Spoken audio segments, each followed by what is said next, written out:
Okay, so spawning on the bottom left position, directly from UK/US, we are having Mr. KwarK. And his opponent on the top right location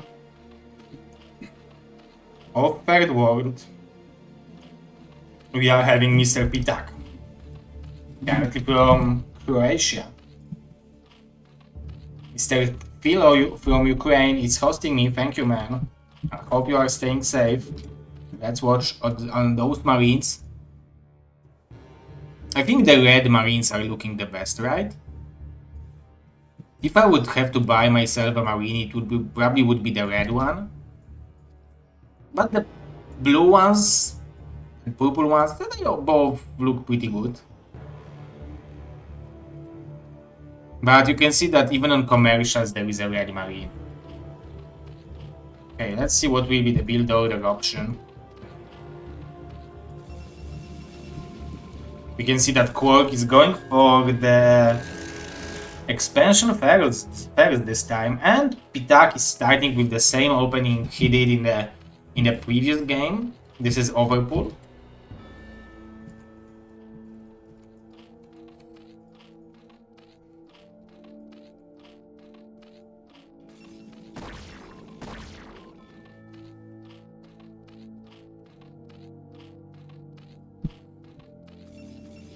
Forge first from KwarK. There is no reason to risk it. If you are not going for relatively fast gateway, going for fast gateway now would be probably too hard.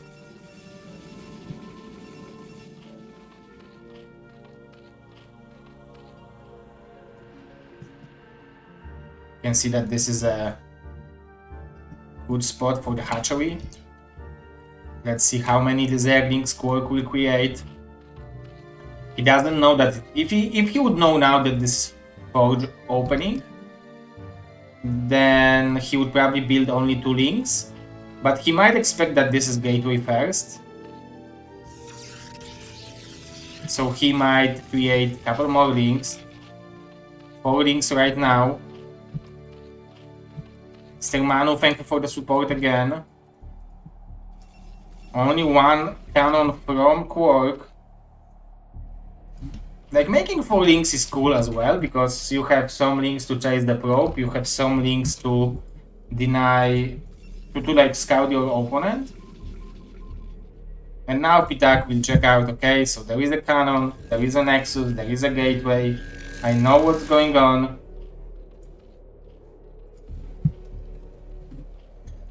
So let's see what Ptak decides to do. If you guys are not familiar with the Third World, this map is having such a layout that you don't have an option to scout the third, to go to the third base with the units from this part of the map. So this part of the map is divided with this river and this bridge, and only the workers can go through. So as you can see, worker can get through, but units can't get through. So KwarK might want to try. Oh, Ptak realized that something might be going on and he just sent the drone over here. Nice reaction from him. But also nice awareness for KwarK that he knows that he have an option to build a cannon, to go for the cannon rush, and forcing Ptak to bring 2 drones over there. This is pretty good wall-in, I think. I mean, it's definitely not tied here. I think it should be tied here, but it's 100% tied here. So it's tied here. It's probably tied here. So yeah.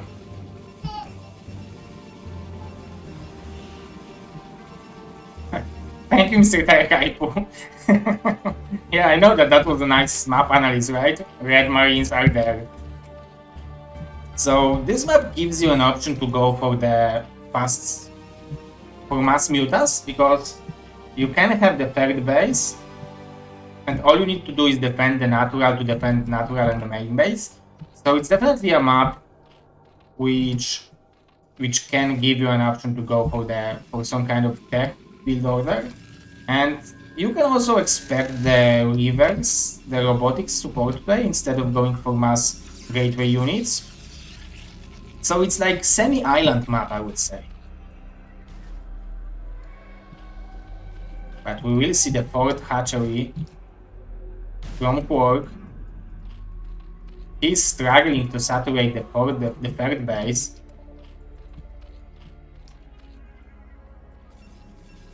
The first courser will be there relatively early, very good timing from KwarK. Ptak is not building anything in the third hatchery. He just started building drones there, but this base is definitely undersaturated for this moment. The second extractor means that Ptak is probably willing to go for the mutas. Let's see if he will spend 150 minerals into the gas. I mean, into the upgrade. There will be fast Templar archives from KwarK. He is constantly building probes. I was saying that many times. KwarK is a player who knows how he wants to play. He knows all the ins and outs. He's a very analytical player. So I'm expecting him to play very, very smart game. You can see that he is able to play like he's known as a player who is having 100 APM, but he can always qualify for BSL Pro League. He's always very high in the ladder. He's most of the cases he's advancing to the round of 16 from the round of 32. So definitely very, very good player.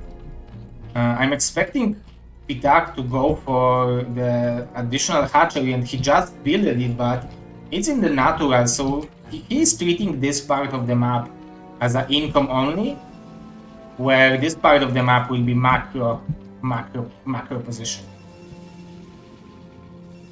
And like on most of the maps, guys, there is no option to kill any building to go through. The only option you have is either build the flying units or go for the drop. You can see that Ptak is building plenty of scourges.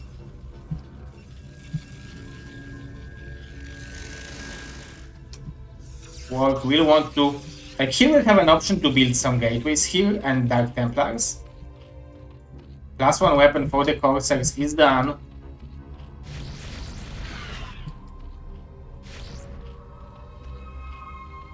There is plenty of scourges chasing those Corsairs. Ptak is probably waiting for +1 carapace, and that's going to be his timing.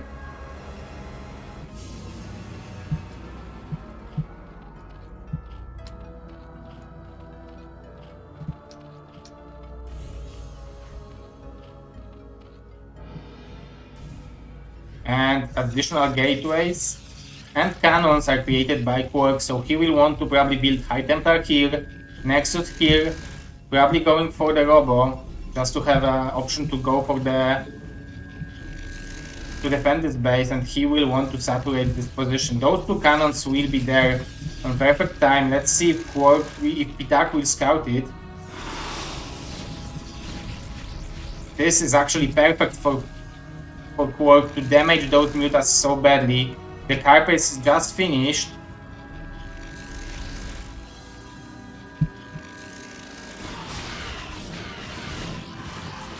Oh, I think that was pretty good connection, but on the other, like many of them connected, but I mean most of them connected, but still it wasn't the perfect for Ptak.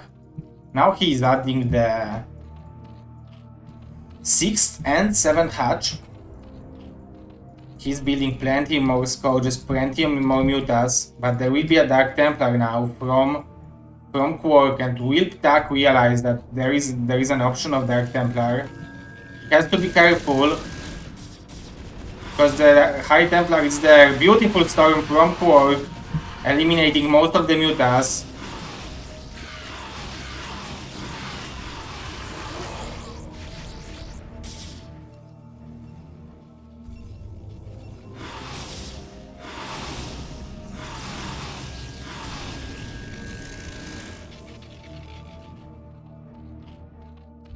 The fact that the mutants are there means that this Dark Templar should have an option to deal damage. There are observers there, so I mean overlords, which are working as observers. Let's see what will be the reaction from Ptak. Very fast reaction.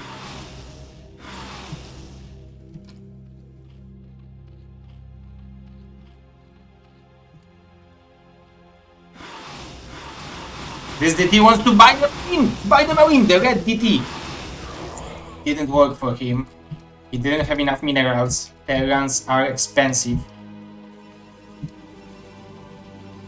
But there is a lot of high tempers from KwarK. He's having a lot of probes as well. KwarK will want to saturate the 4th base. A lot of drones coming from the Croatian Zerg. We can see that KwarK is building most of his infrastructure on this part of the map, which means that those 4 hatcheries will have a hard time connecting with this part of the map unless there will be a Nidus canal. I wonder what Ptak will do against the Archons.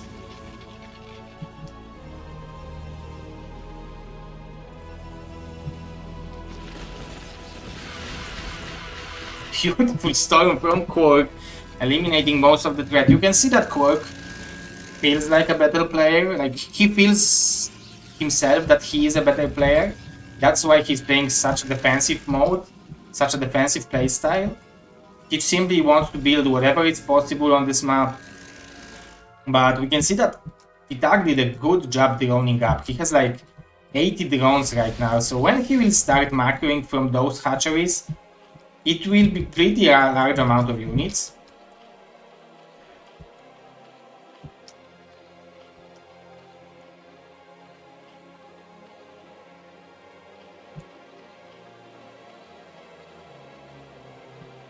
Eight Corsairs.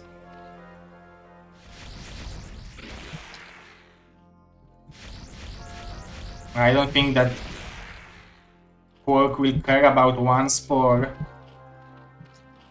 There is a lot of lurkers, but there will be double observer robotics support bay, and probably robotics support bay, double robotics facility observer. 2-1 upgrades for KwarK. He's going for double forge upgrades. 1-0 upgrades from Ptak right now. He's adding 2 more evolution chambers. 164 to 103 supply. So Ptak is trying to defend this part of this base with the stun cans.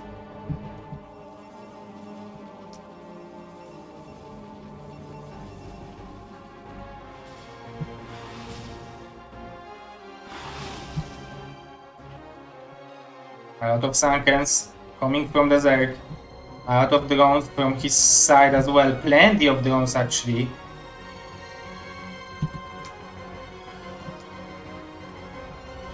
KwarK is going for this mineral only base.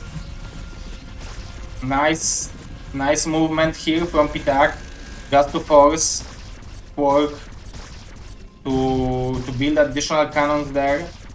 However, there will be pretty big attack over here, and Ptak will miss most of it.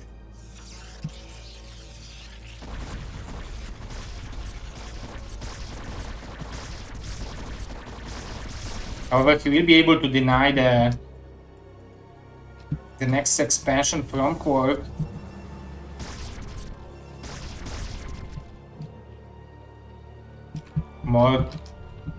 Even more lurkers. So that's a perfect army composition for what KwarK has right now. But will those lurkers have time to morph? This is the question.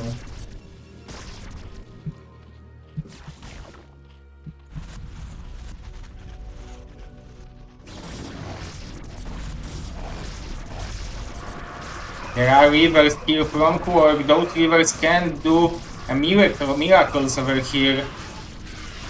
There is nothing to face the Corsairs, so Corsairs will have easy way of killing most of the overlords.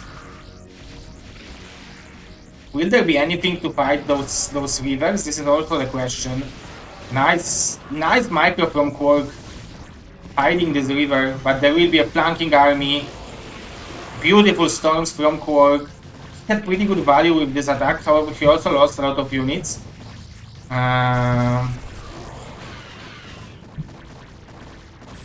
So we can see the supplies are getting closer and closer, and Ptak is going for pretty nice expansion, I would say. Semi-bad manner, right? But as a Zerg, if you know that you have initiative on this part of the map, you can try to take the bottom right position. Nice storm here from KwarK.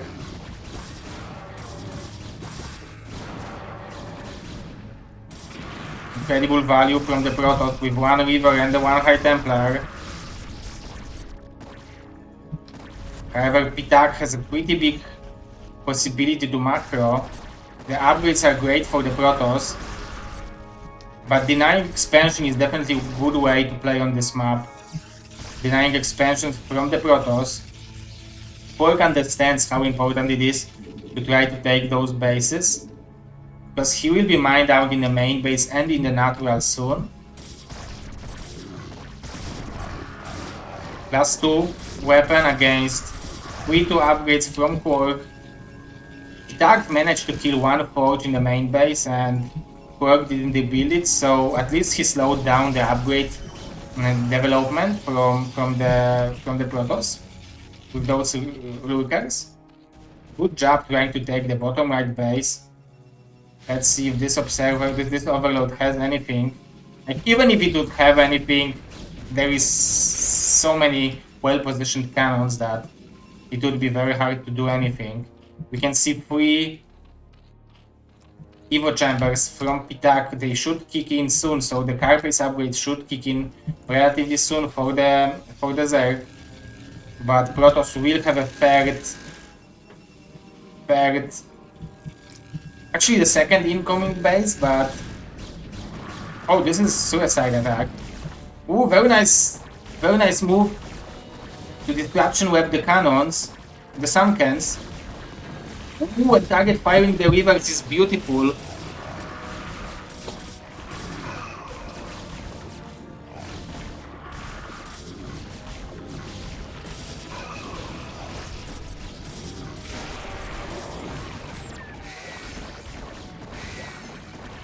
Those units can take a lot of shots, but it looks like KwarK will not be able to bust this base. At the same time, Ptak is trying to apply more pressure here, but with the rivers, with such a small choke, this reminds me of Nostalgia. But there are so many units going to the front base. This will be such a beautiful storm field.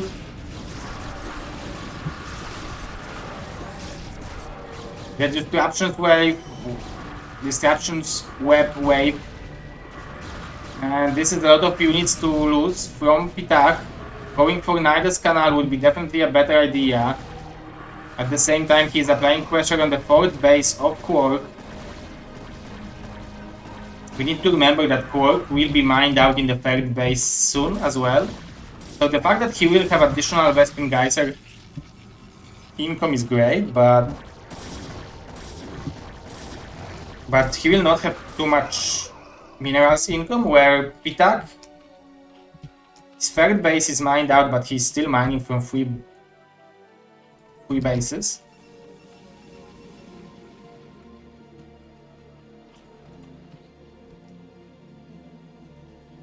One upgrades.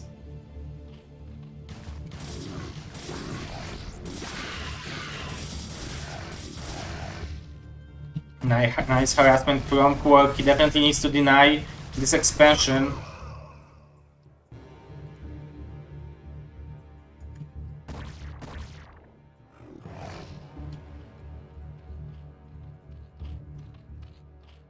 I think Ptak forgot that there is an option to build a Nidus Canal.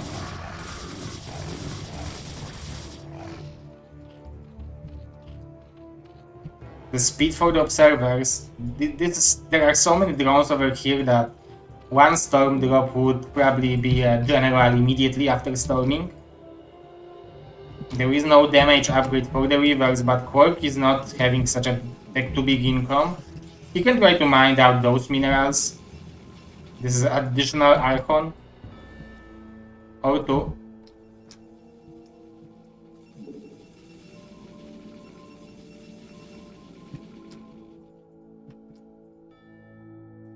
So we are having a nice game over here, guys.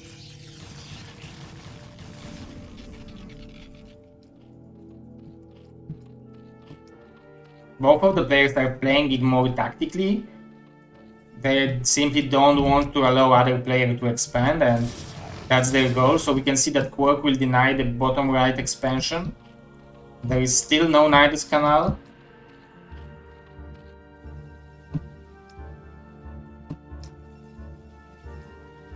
KwarK badly needs one more base, one more mineral income. He's having a very high value army, but it will be very hard for him to rebuild the supplies, rebuild the army. Those 3 DTs will kill a couple links, but they will die immediately from the heavy risks. And we are having huge attack from Ptak, but with those high templars it will be possible to grill those Zerg units.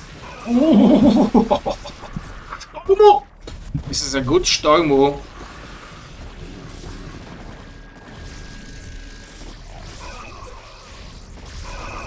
Those zealots are dying so quickly from the rivers, from the lurkers.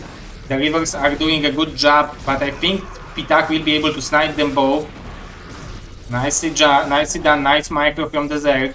We can see the supplies are getting even, and as you can see, KwarK without additional income is having a hard time macroing as quickly as Ptak is doing. If only Ptak have a Nidus Canal, he would have an option to defend this base.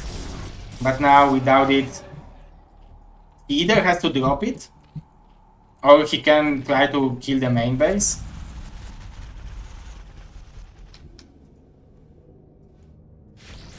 This observer pilot is a hero. But now KwarK will send plenty of probes to this base, and he will have additional income. It's only 6 mineral fields, but it's great if you have 4 assimilators. Even if like 2 or 3 of them are mined out, this is still pretty good gas income. Mr. CWT Fear, Mr. Bonnie won 3-0. So this is a spoiler alert. And if KwarK will take this base, this will be great for him, because there are a lot of minerals over there. There is also a lot of gas over there.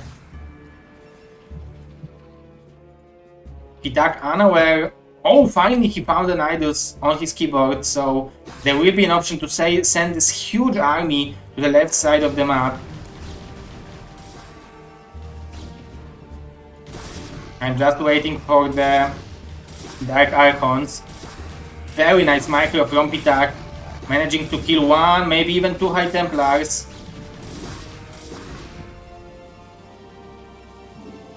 Plus 3 weapon coursers. Those suckers can deal damage.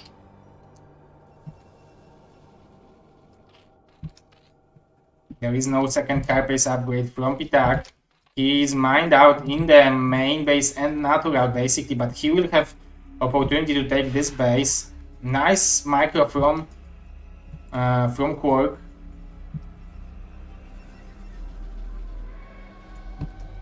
There is a lot of Hydras over here. I hope Ptak will not forget about it, but because Ptak is not mining anymore, guys. So he realized that. Oh, so he realized that the Nidus Canal is an option, but he isn't attacking in the smartest possible way. However, this is a pretty good army composition. If he will plague. Oh my god, plague it! Oh, Swarm! If he would plague this army, this would be a completely different game. The Nidus Canal is an option right now.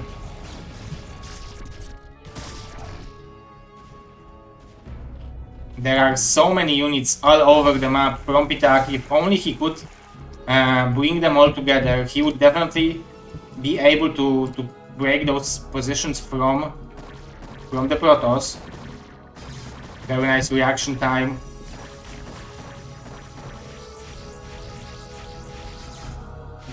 There is no detection over here beside this spore colony. It looks like Ptak is falling apart.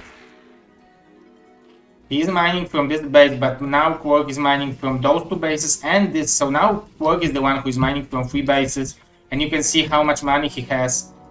So he is definitely very satisfied with the position he is in right now.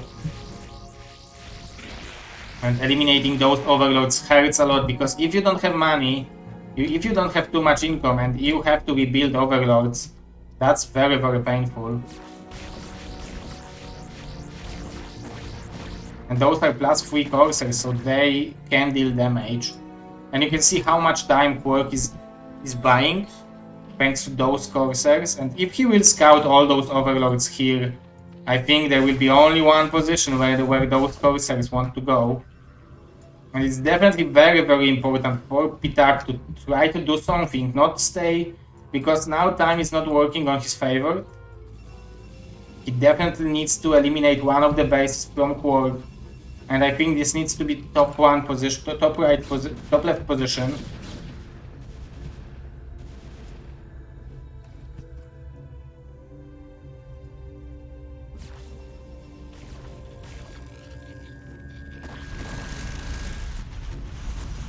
+2 shields, 3-3 upgrades, great upgrades for both players, 3-3-3 for the Zerg.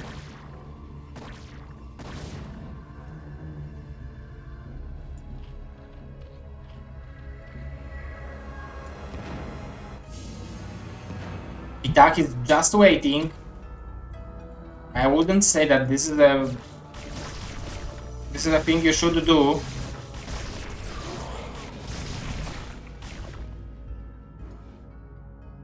Oh, is this tuning of detection? Why does Looker stop shooting?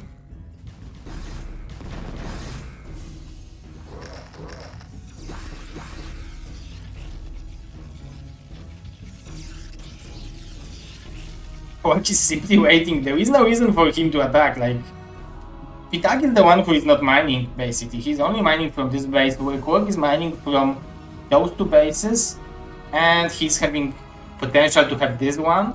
So, yeah, he's spending money on cannons because he knows that there will be a lot of attacks from this area.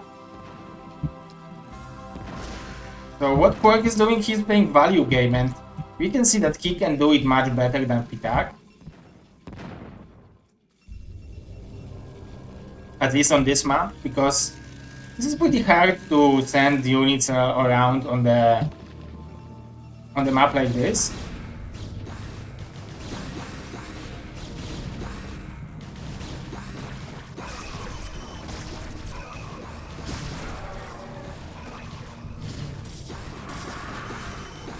This is pretty big battle in the middle. Those Lookers are dealing a lot of damage. I don't think KwarK expected this kind of attack from Ptak. There will be more links coming to crush this army. So that's definitely good trade for the Zerg. All he needs to do right now is try to eliminate some of the bases from the Protoss. KwarK is having such a huge amount of probes, but killing this base does nothing besides killing the gateways. Maybe that's what he wants to do, because if you kill the gateways, it will be very hard for KwarK to spend money efficiently.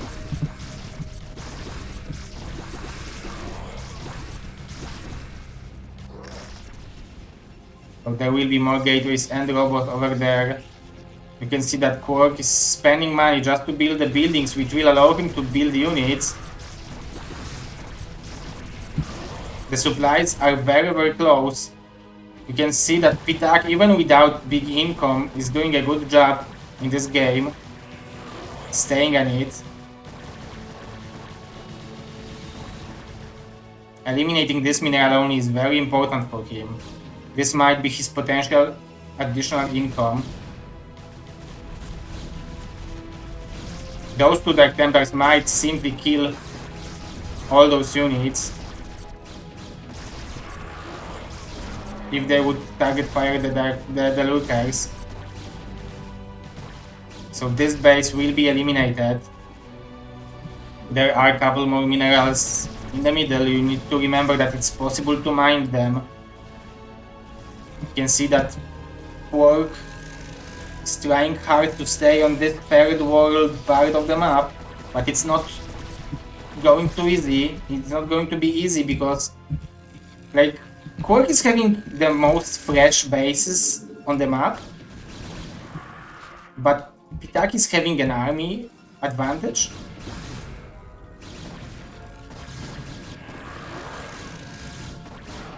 Very smartly done by KwarK, killing the Lurker, and now those Dark Templars are unkillable.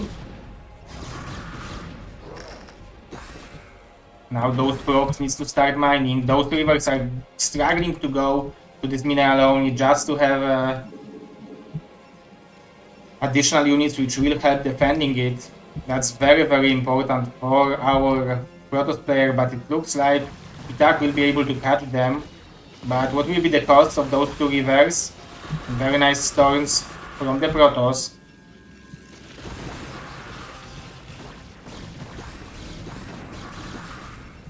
Also very nice micro from Ptak. We can see so many units on the bottom right position from Ptak. He can consider moving them out.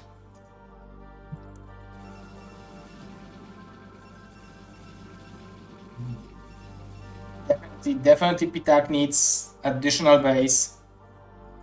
Mining only from one is not enough.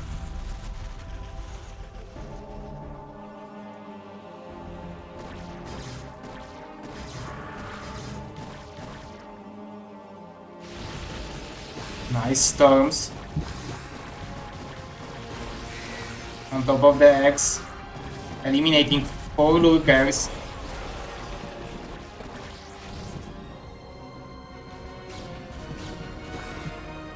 Ptak might consider borrowing Lurkers over here to try to deny mining from this mineral only.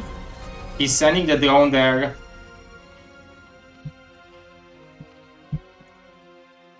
Definitely everything is in the hand of Ptak right now.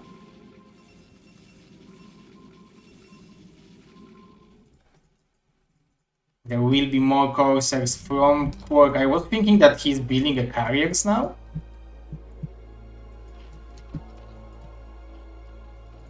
Oh, just when Ptak moved his army from this part of the map, KwarK is going over there, so that's a little bit unlucky for our Zerg player. He's unaware that those units are coming towards him.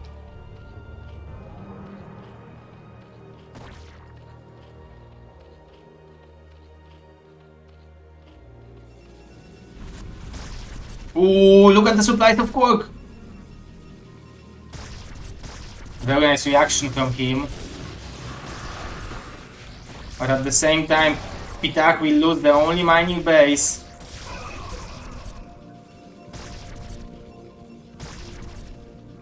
Now he will have this base, but... Ooh, look! Motherfucker! Oh my god, so many units died.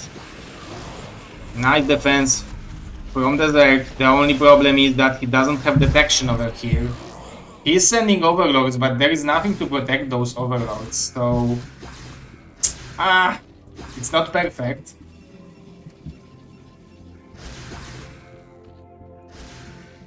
There will be one Hero Hydra. I don't think it will be enough, especially that those Corsairs having such a great upgrades.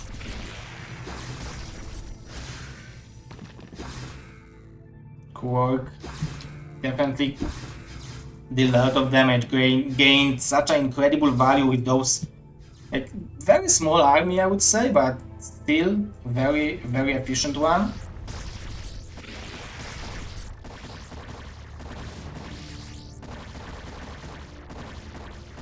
It's so hard to kill Corsairs with such a good upgrades.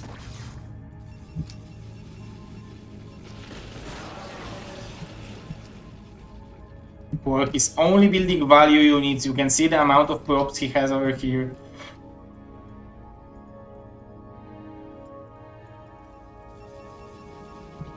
Where are Ptak drones?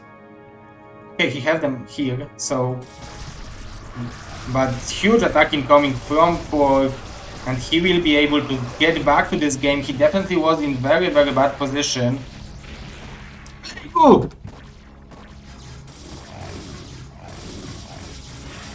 Ah, not even Plague.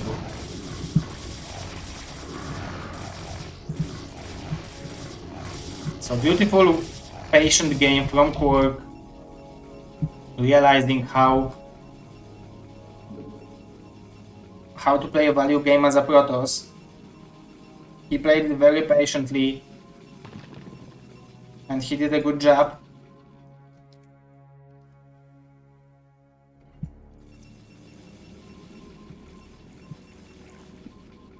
There is no damage for those rivers. It would definitely be useful with that amount of them. But this is such a hard army to deal with. Like, obviously the Plague is the way to go. Now, Ptak will want to kill this part of the map from KwarK, but like, there is nothing here. Like, only KwarK can only benefit from it because the cannons will kill at least one Zergling. Obviously, the gas income is something, but there is that amount of minerals which is left on the map, so KwarK can still use it from those two assimilators. Oh, even without the fire, it will be great for KwarK that Ptak is losing units over here.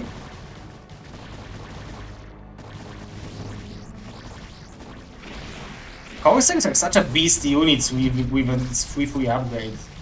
They can fly on top of the 12 of the Hydras and still manage to survive. At the same time, Ptak is losing this part of the map. I'm expecting him to give us some warm comment after the game.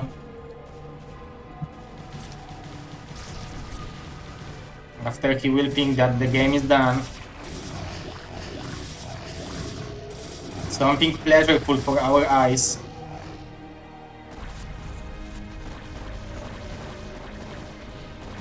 You probably want to borrow the nickname from Mr. Terror. Nice maps, Zero.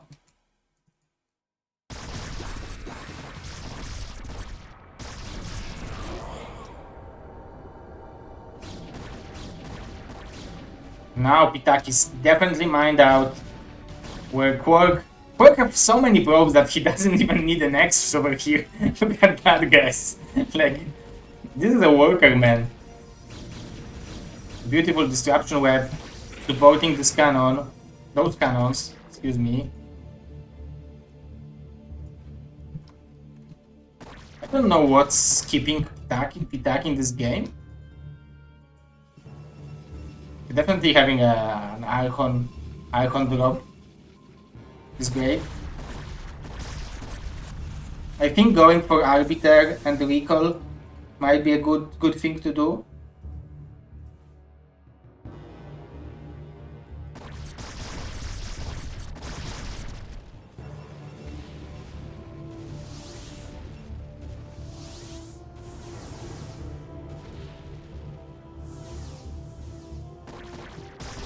Finally, the main base of KwarK is falling. However, this base have no value now besides the Templar Archives, which is rebuilt here. So KwarK decided, okay, you can spend time and units killing the base, which have no value for me. Anytime, man. Ptak with 600 minerals, 45 supplies, so in order to build some units, he either has to lose some units or build an overload, which is additional money.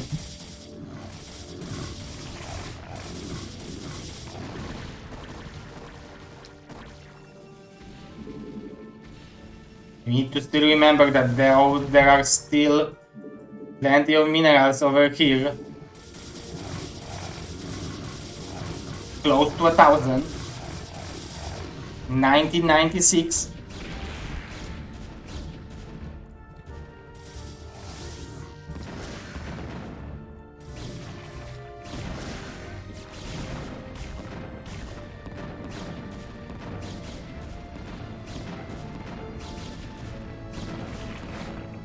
Maybe Ptak is expecting that KwarK is having less money than he has. But only basing on these minerals, I wouldn't give myself a big chances. Great Storms, the upgrade. Ptak, no comment, but no GG. No GG is like a warm comment, so GG and Mr. KwarK is taking a lead in the series. GG. We will have this song to think about what's happening.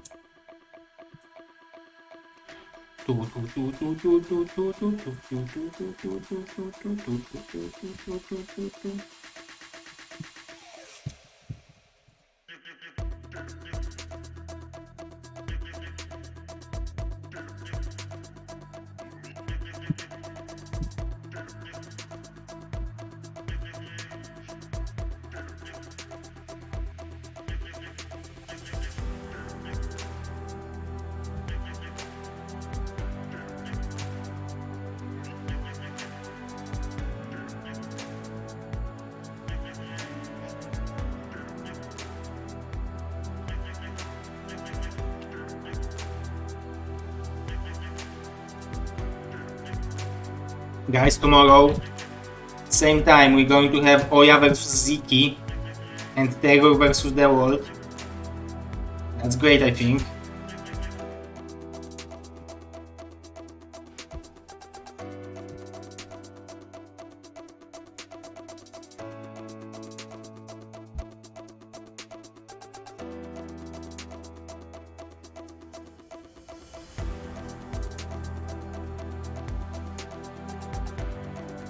Mr. KwarK is saying that he killed his own river with the Templar. I missed it, sorry guys, that would be a good action.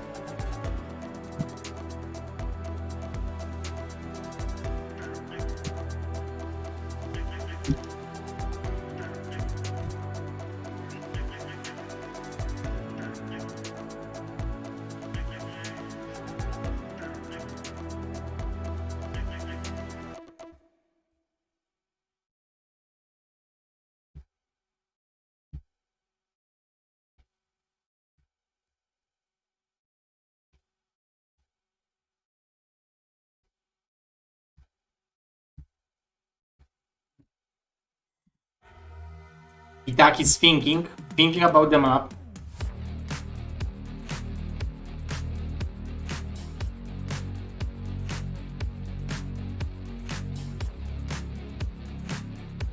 Oh, Mr. KwarK was saying that he wants the spawn.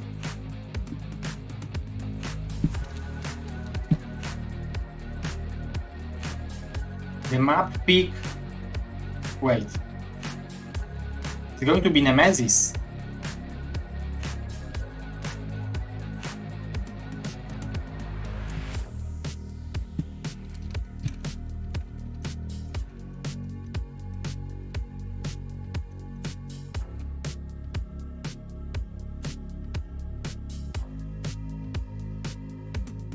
Okay, so Nemesis has the map for Mr. Ptak. We all know that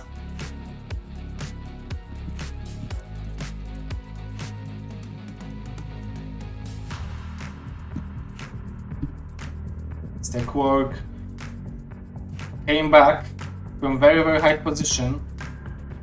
Really good job from him.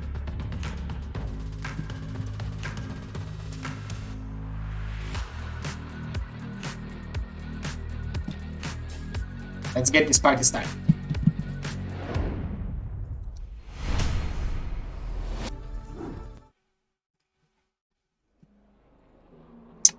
So, ladies, gentlemen, guys, boys, girls, fathers, mothers, uncles, grandfathers, grandmothers, and all of you StarCraft fans, we are watching the round of 8 of BSL Surprise Tournament. And on the top left position of the map Nemesis, we are having Super Gosuzek from Croatia, Mr. Ptak. And his opponent on the bottom right position, Super Gosu Protoss from United Kingdom, living in the USA. We are having Super Gosu Accountant as well, Mr. KwarK.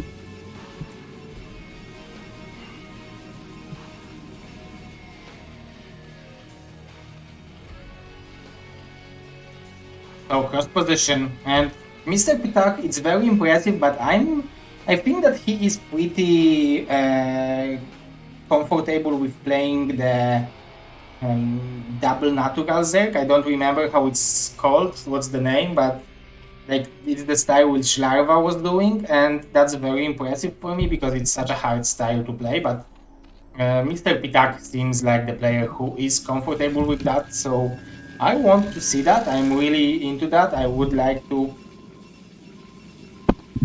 check it out. So let's see. We can see that Mr. KwarK will go for the Forge expansion first.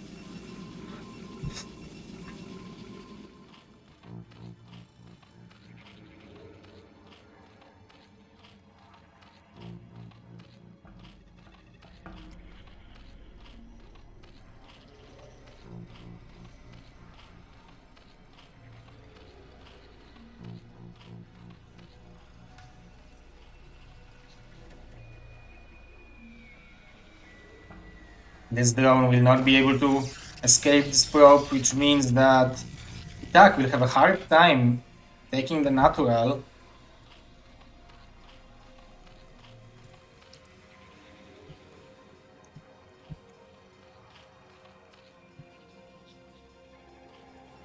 And there will be a Nexus first from KwarK. This is a cross position, so he can definitely allow himself to do it.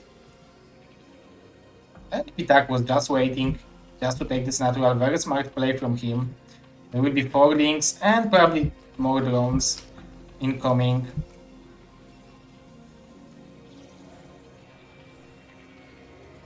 Let's see where will be the position of the third base for Ptak. I think in the qualifiers, Ptak played against Fatherdos Tama, the player who got second in the Ghost League last season, and I think on Shakura's Temple he played this double natural style, which he's going to do this game as well. And he went for relatively quick mutas.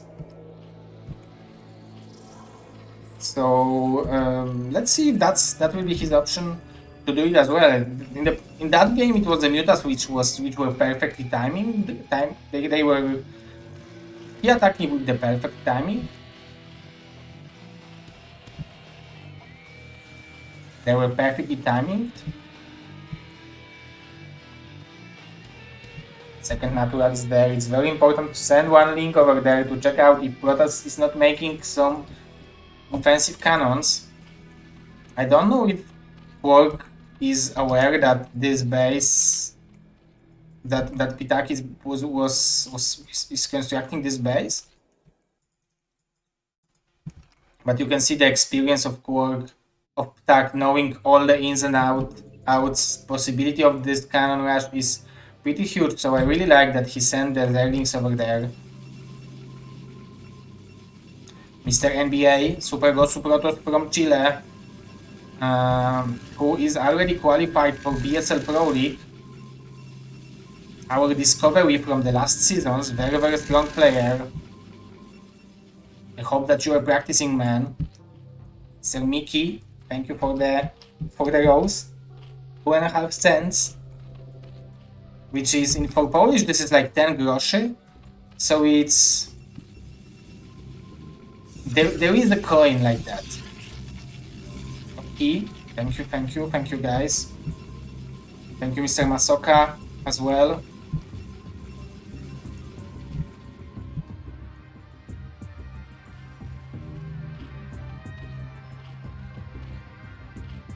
So now KwarK will see, okay, so the second base is here. What should I do? The Stargate is... Ooh, double Stargate! Which means that he is directly countering what Ptak was doing against Fatherdos, aka Tama. Ooh, that was a crisis management by KwarK, playing only on one cannon. Maybe he will want to have a second one. This Overload will scout the second Stargate, so now Ptak will know, okay, I'm playing against mass Stargate. he is having a Spire on his own.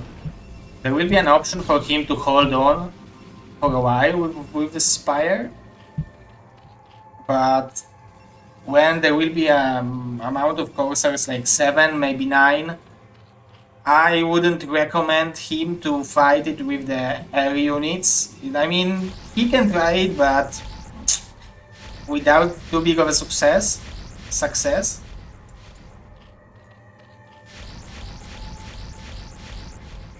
We can see that Ptak is supply blocked, so he doesn't have supplies to build Scourges.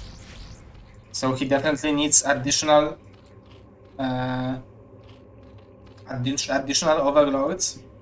There will be 4 Corsairs for KwarK for now. He just stopped building them for a while because he's supply blocked. That's a very, very good situation, very good information for Ptak. This supply block is pretty painful because it will delay the timing. And as a Ptak, I would definitely think about killing those assimilators. So there will be no... because he will probably want to build a lot of Sunkens here. But if Protoss will have an option to attack from this direction, he will also have to build Sunkens here. So you either kill those 2 assimilators or those 2 assimilators.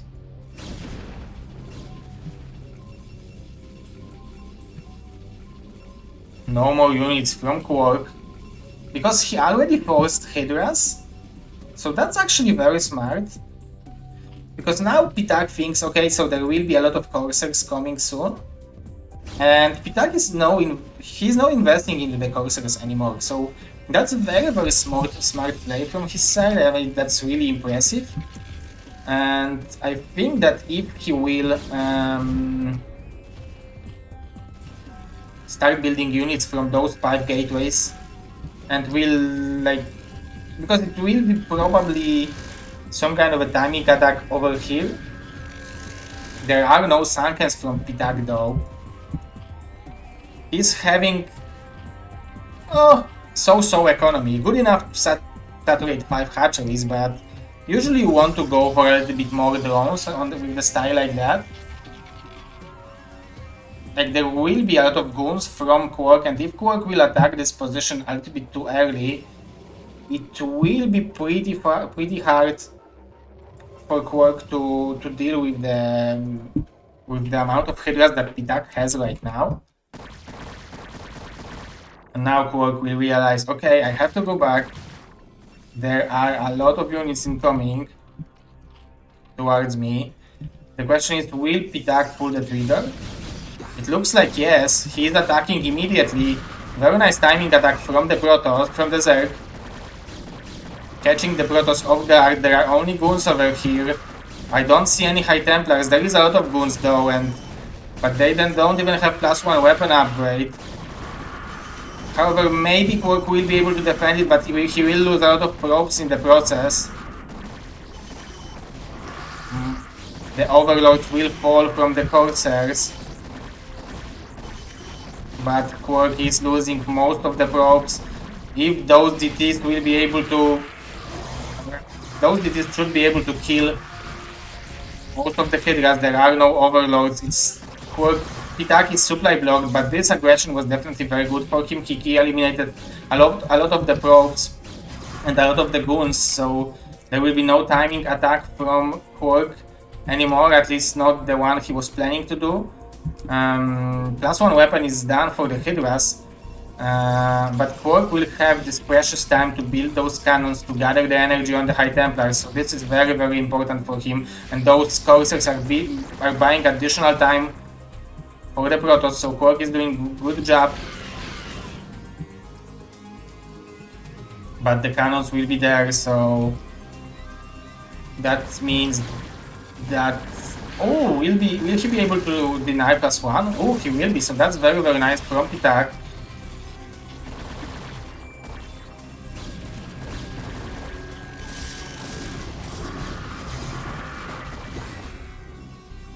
Ptak can decide whether he wants to apply pressure or and attack, or he wants to play this game normally. He definitely dealt pretty good amount of damage to the Protoss, but I don't think attacking is a good option.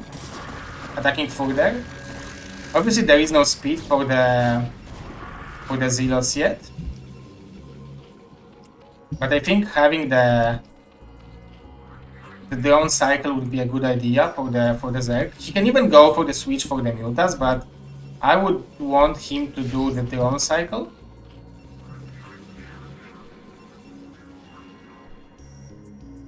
Now Ptak is aware, okay, there is an option that DT will sneak in over there, and he will find the DT and eliminate it pretty quickly if he will realize that it's there.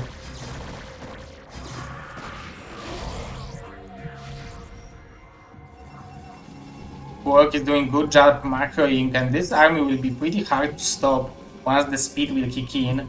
I think what Ptak should do is probably eliminate those assimilators.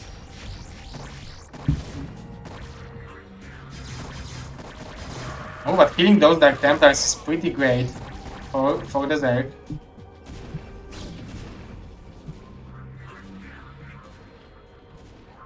I think we did see the drone cycle in the third base.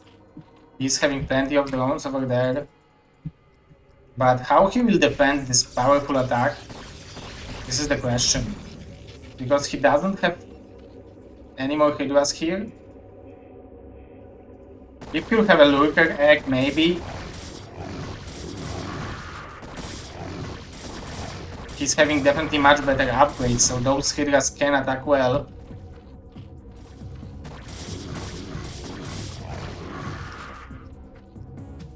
More Hydras are incoming, but actually it's only one High Templar from KwarK. 3 more are lagging behind. So this will be pretty good position to storm.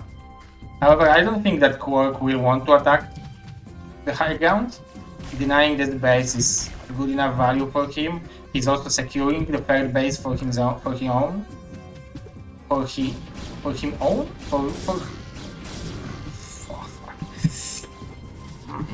Plus 2 weapon for Hydras against 1 armor for ground army, but now KwarK added the second forge, so that's nicely done. Now probably Ptak wants to make sure that this Overlord is in good position. There is no speed for the Zealots still for KwarK. He's having a very healthy amount of, maybe not very healthy, he's having a good amount of props for 2 bases. Welcome Mr. Sarando Mok.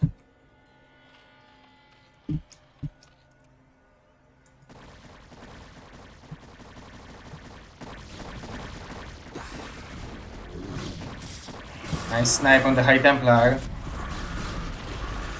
A lot of units are coming from Ptak. He is losing a lot of Hydras for free. That's a great, definitely great thing for KwarK.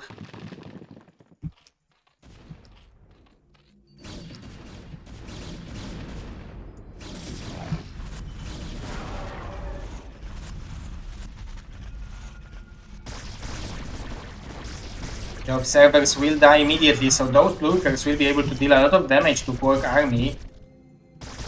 And he's buying a lot of time thanks to it.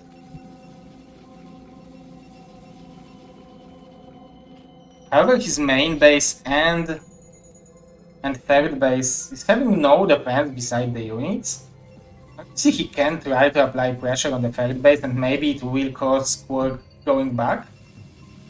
However, if KwarK will decide to attack his natural, for example, those are only Hydras, so there are no lurkers there. So that usually means that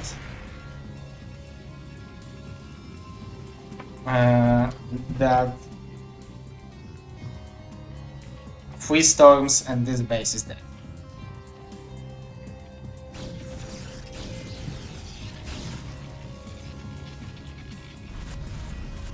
There is a DT in the top right. Oh, nice way of eliminating the X from KwarK.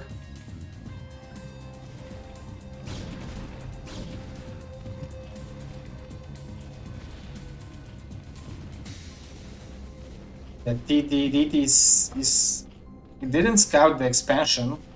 I think now Ptak realized that it's there. The upgrades are definitely... Oh, now they are no longer in favor of Zeke. Those are relatively equal, I would say, right now. Ptak definitely needs additional drone cycle to saturate the main base, but the fact that he took 12 o'clock position is very good for him. He cut it out this part of the map, that's also very smart, and also this part of the map. So all he needs to do right now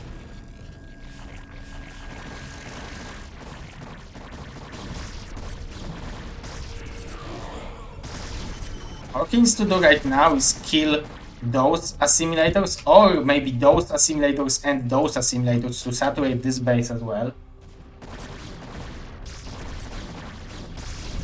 He wants to kill those assimilators to not allow KwarK to take this expansion, this 6 o'clock expansion, but he forgot that KwarK can go there from this side.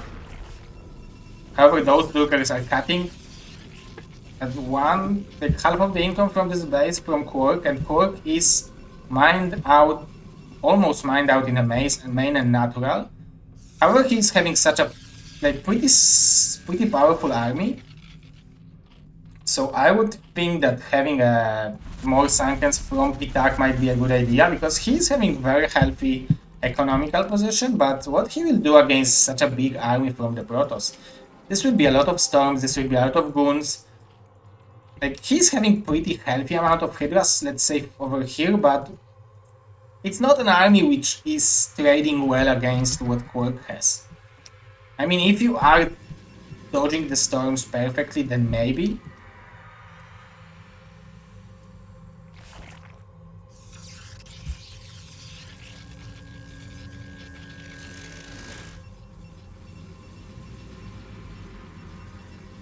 And all the KwarK mining, most of the KwarK mining is those 4 minerals.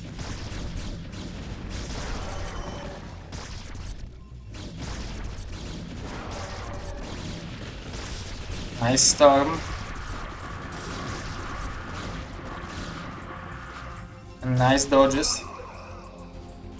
Now it would be a good moment for Ptak to try to eliminate those assimilators. At the same time, KwarK is probably thinking about taking bottom left, because why not? He will scout this hero lurker,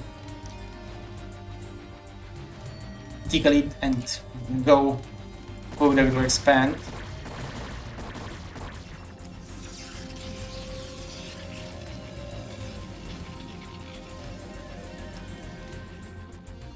And as a Protoss, you usually is like, you are very satisfied with having a map speed situation.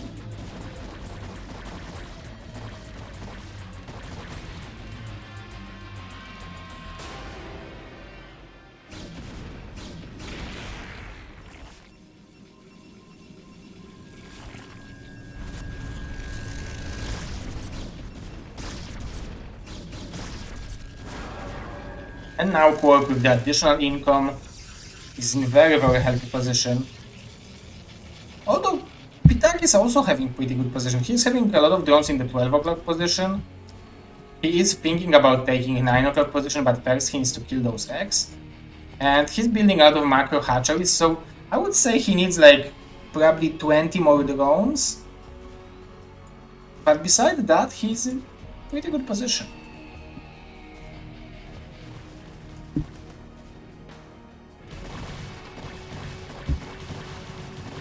One upgrades against 2-1 upgrades against 3-2 upgrades.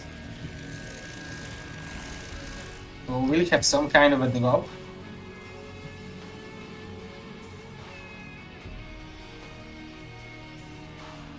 From Ptak. But this army from KwarK is pretty big. However, there are only 2, 3, 4, 5. Okay, so 5 is good enough. Good number, right? Pretty big drop over here from Ptak, but I think, I mean, maybe it's just enough number of units, but with the reinforcements, KwarK will be able to defend it relatively well. So good job.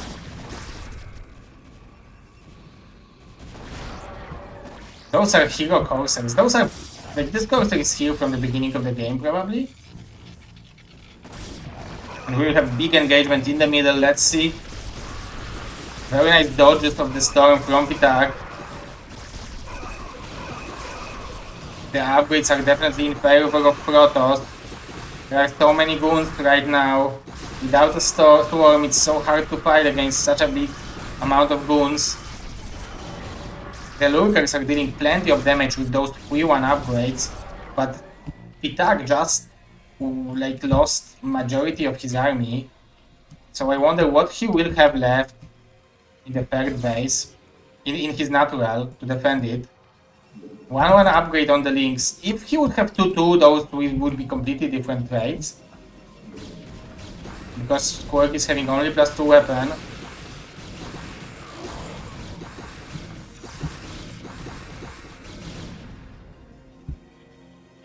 Will Ptak realize that there is an option to go to this base from this position? Let's see.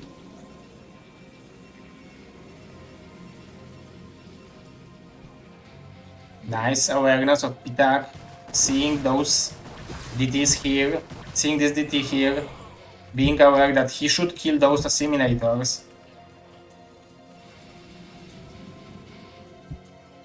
But now I think KwarK found a vulnerable spot of the Zerg, the natural of his own. There is no Nidus. The macro from Ptak is actually pretty good. But KwarK is starting to build those powerful units. He definitely needs to start mining gas from this base. This is a funny like ally duelist.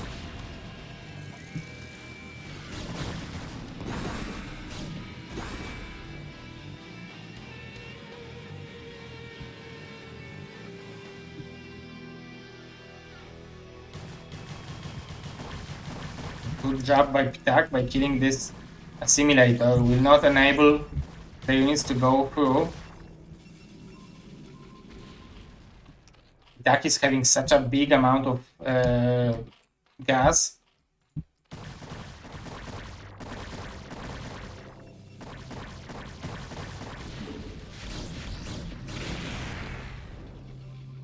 This means that KwarK either has to go through here, or with shuttle or with arbiter, because there is no access to this base, nor to this base, nor to this base from any other position.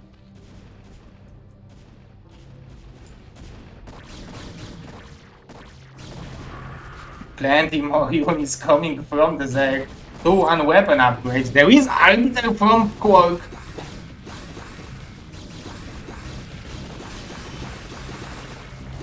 Such a powerful army of the Protoss. But there is also a lot of units from the Zerg. KwarK is fighting only the half of the Zerg army. However, he is destroying it. At the same time, Ptak is attacking the natural. KwarK with the low APM, but look at his awareness. He is throwing very, very nice storms. He is managing to take care of both parts of his army. However, that was a nice attack from the Zerg. KwarK will have to try to save this base, but we can see that he is having a hard time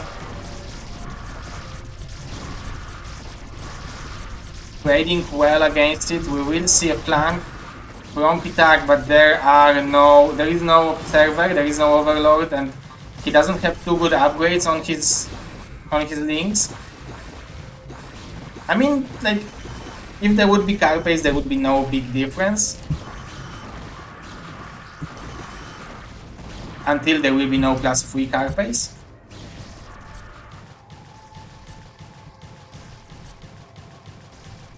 This might be a hero link.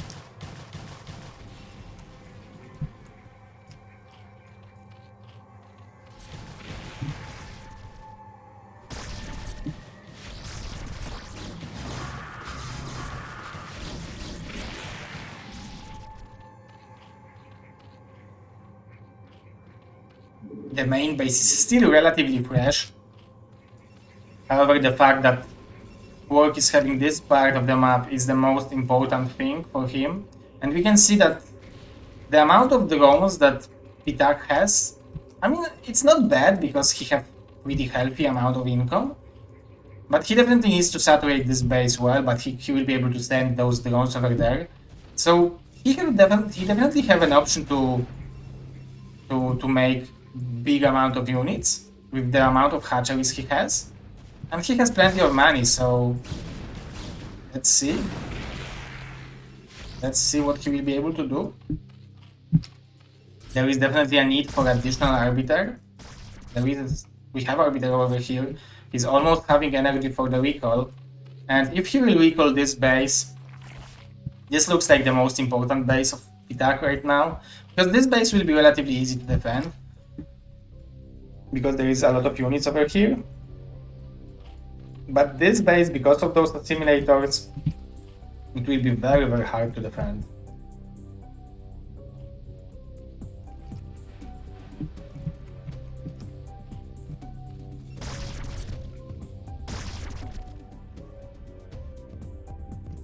It looks like KwarK will be able, like, I wonder where is his 200 supply? His army is pretty powerful, but it's relatively small for 200 Protoss. So he probably has a lot of drone probes as well. Ooh, that storm was a suicide. Maybe we are not seeing everything. Yeah, we definitely are not seeing everything. Maybe it's broken.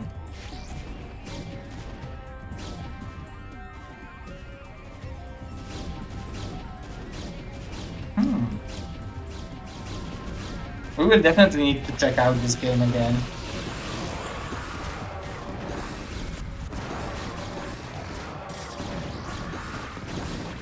Because I think Ptak would macro up, right? Maybe I was speaking to the X.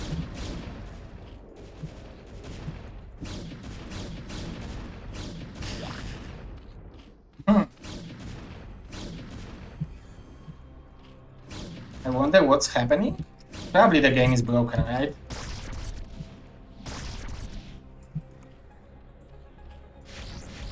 I don't want to leave the base, leave the game, because you guys, or the players might think that something is wrong, but we will probably see the recall to the main base. I don't think 3 is enough, right?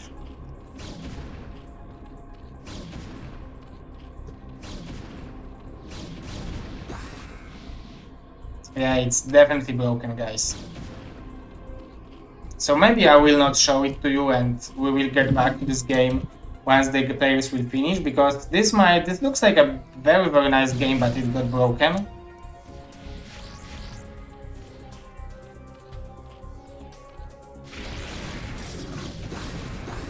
So yeah, let's do it.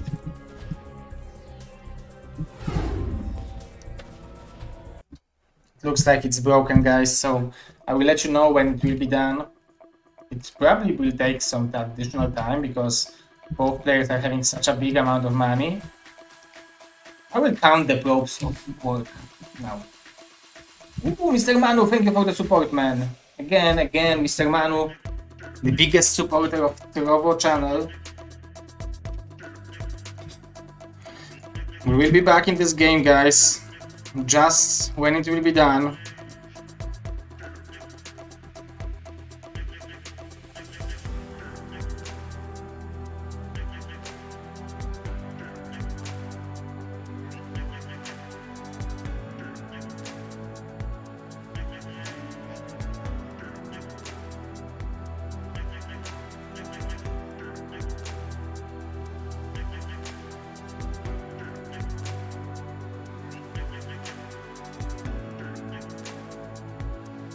So it's around 80 probes for KwarK.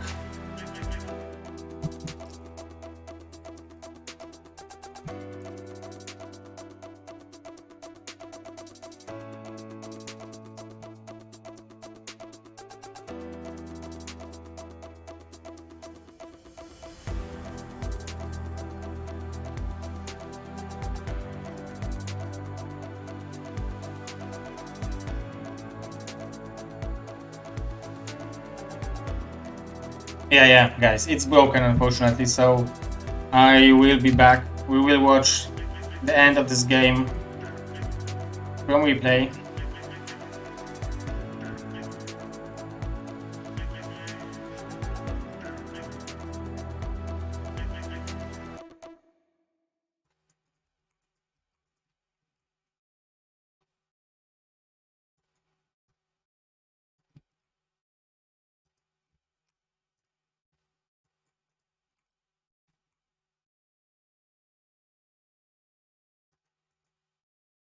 Yeah. There is still the Eggman strikes again. Yeah, there is still this bug existing. It's fixed on shield battery, guys. We should play on shield battery. Fixed battery. It should be called fixed battery. And ooh, okay, because I can see that KwarK is rebuilding Forge.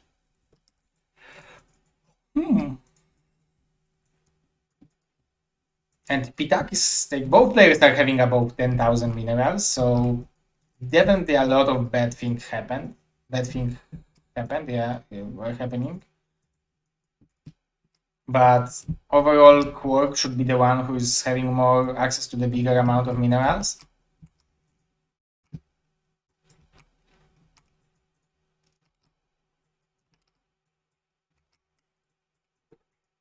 So now, guys, I'm regretting that there is this delay because we can't talk normally, right? And the fun fact is that Ptak still have a cache in the main base, so no one probably expects that.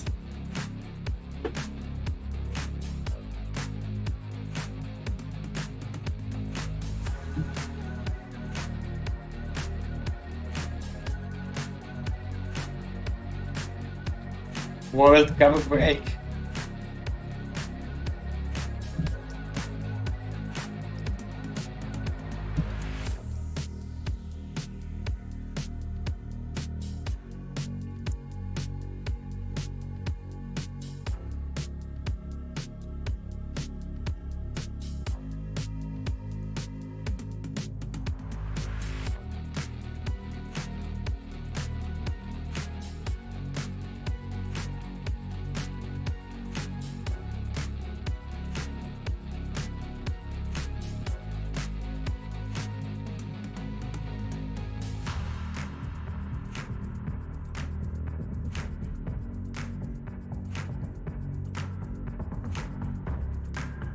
KwarK also has 200 minerals in the main base.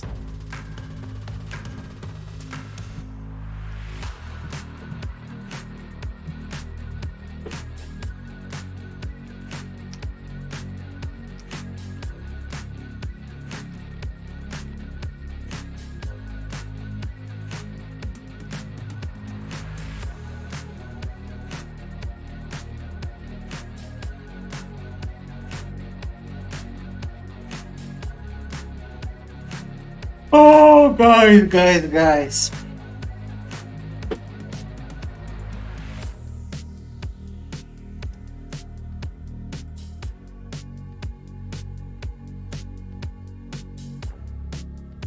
Ooh, Mr. Flying, thank you for the info.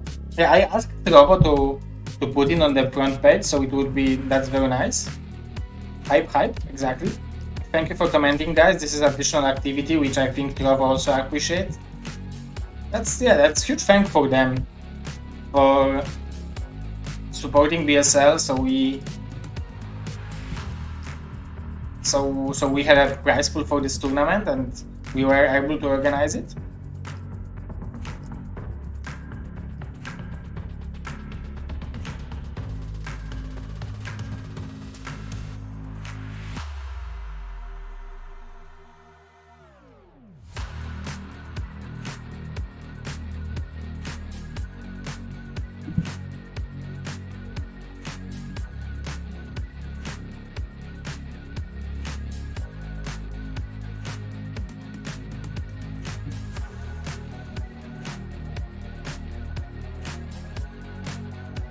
Those guys are definitely a good match, good match for the show match, because though they are pretty equal. At least it seems this way. Judging on the fact that both of the games are like 2 games with over an hour combined.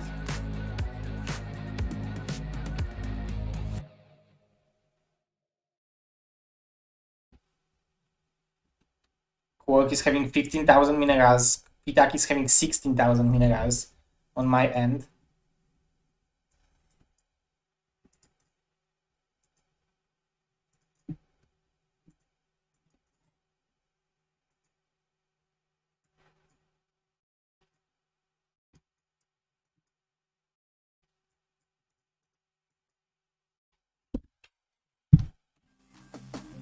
That's very entertaining.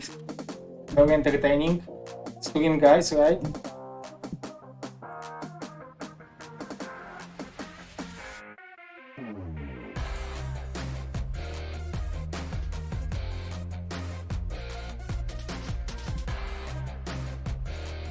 So guys, are you aiming for Pro League, Gosu League, Hasu League, or Chobo League? Let us know. Let me know. How many players, how many actual players we are having here, or most of you are the viewers, guys?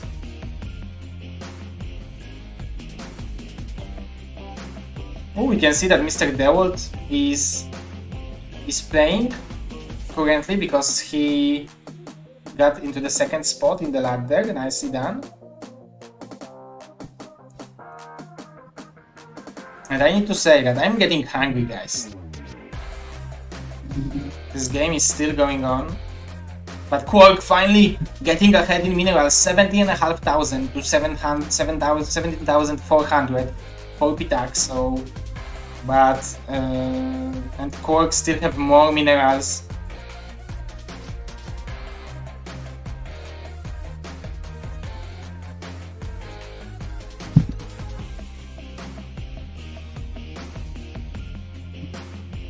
So what else, guys? You can check out BSL YouTube. This is pretty cool YouTube. I'm trying to add everything over there, so you can check it out. I really appreciate it. You can also support on YouTube. I just got the ability to add this support button on YouTube, so you can check it out if you want, if you are watching. And what else? You can check out Bombastic Shop and order a cool hoodie, cool hat, cool cap, or cool t-shirt, or cool socks. But those socks are not cool. Those are very synthetic. I ordered them. They were crazy expensive for socks, and they just have... Ooh, we have the game over!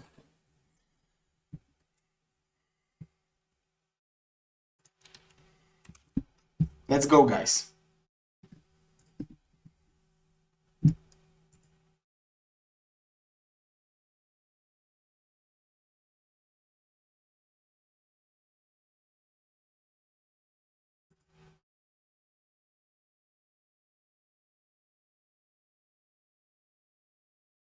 Ooh, a lot of things going on.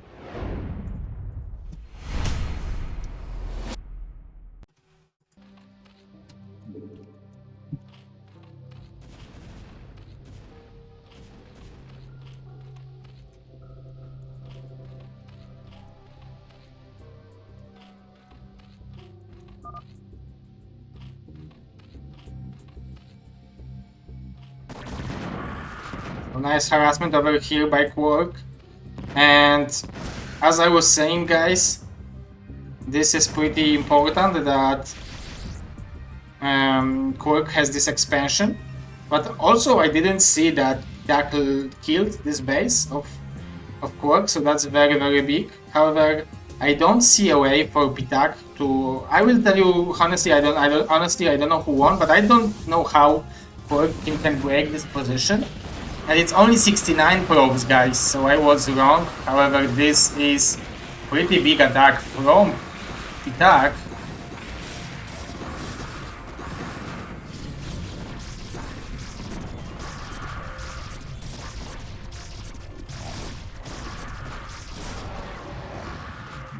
313 upgrades, more and more units incoming from Ptak. He's mining only from one base. There is still a couple more units in the bottom part of the map. There were pretty big amount of units on the bottom right part of the map, but if Ptak had an option to eliminate this infrastructure, it's pretty good. Nice play over here. That's always cool to play anything which is Protoss, because then you need to deal with only the shield, and usually Protoss don't have enough money to upgrade the shields.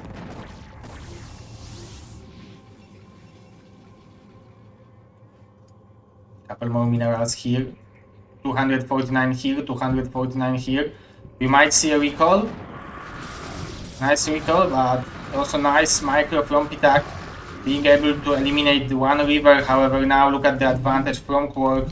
It's simply too big, so Ptak is just staying in this game, but there are no chances for him to win, so let's speed it up and let's see what will happen.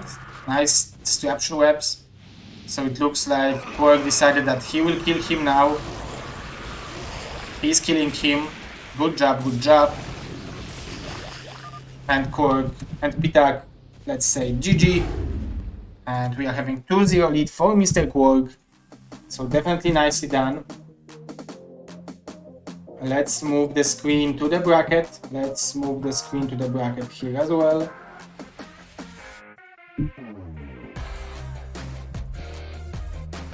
So, the next game, who will face Mr. Bonnie in the semifinals next week?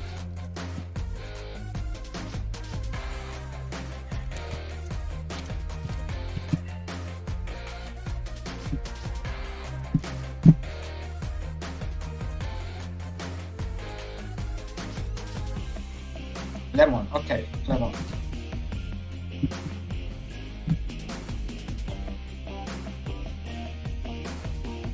Oh, I will tell you what were the bans, right? Because this is very interesting as well.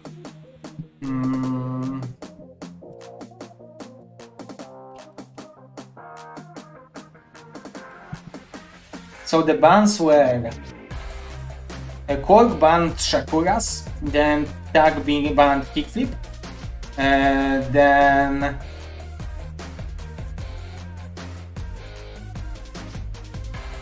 oh.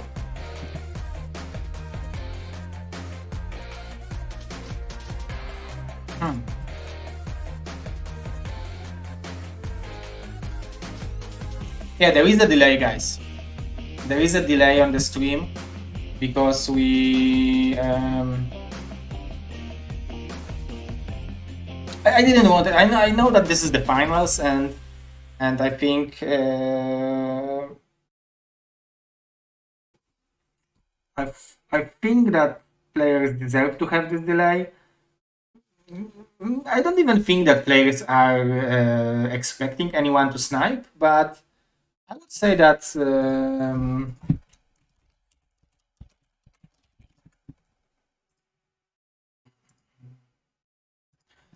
this is additional comfort, psychological comfort.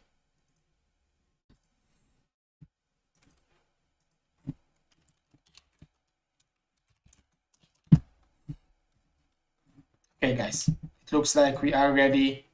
The game is going to be on Lemon, so let's get this party started right now.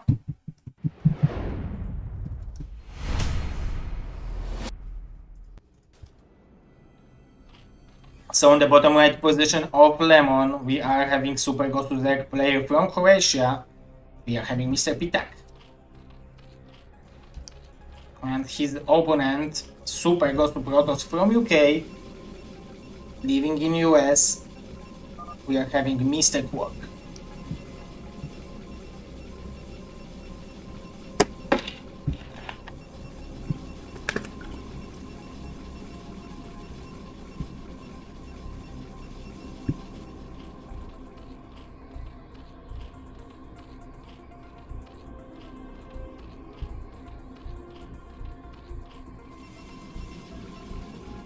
Let's see.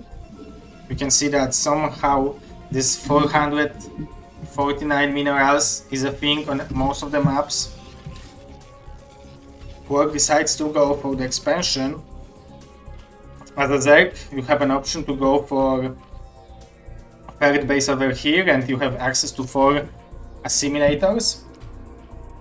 It's the same thing as a Protoss, obviously. And Protoss with 4 gas income is pretty powerful. It might be a gateway opening from KwarK, but no, we are seeing the Forge.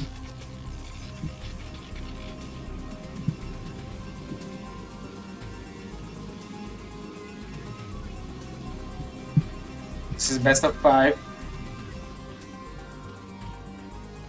Pretty cool. Pretty cool from both players. Mr. Castermute, thank you for the follow. Welcome, man. How is Narak Starleague going? I've seen that you are already in the round of 16, right? And Miko and Fengzi advanced. Oh. You mean the connection? That's weird, because this is the owner of Trovo is Tencent, so it should be pretty good for Asia. We are seeing a 12 hatch from Ptak. I don't know if Mr. Casternews will be still there when he will hear me, because there is 3-minute delay, 180 seconds. Oh, they don't support mobile apps. Yeah, that's bad. That's definitely bad. Ptak don't want to show KwarK what's his building. Maybe he wants KwarK to think that he is going for double hatchery before the pull, but the timing of this hatchery is probably telling KwarK what's going on really. That was pretty well done.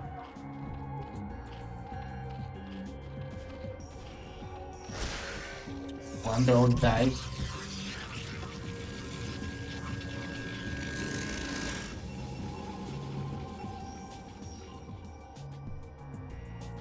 KwarK is pretending to be cannon rushing.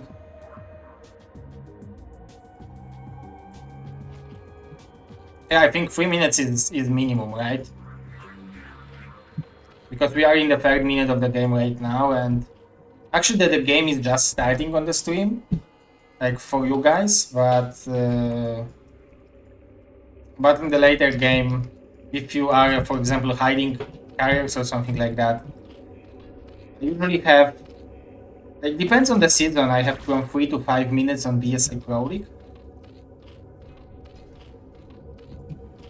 It's also pretty bad when when I'm having this delay and, for example, I forgot to turn on the audio for the game, or like the game audio is delayed or something like that, and you tell me, you let me know in the chat, and then I'm reacting. Like, it looks like I'm not reacting, but what's really happening, I'm reacting, but there needs to be additional time from 180 to 300 seconds until it will appear on your screen, on your end.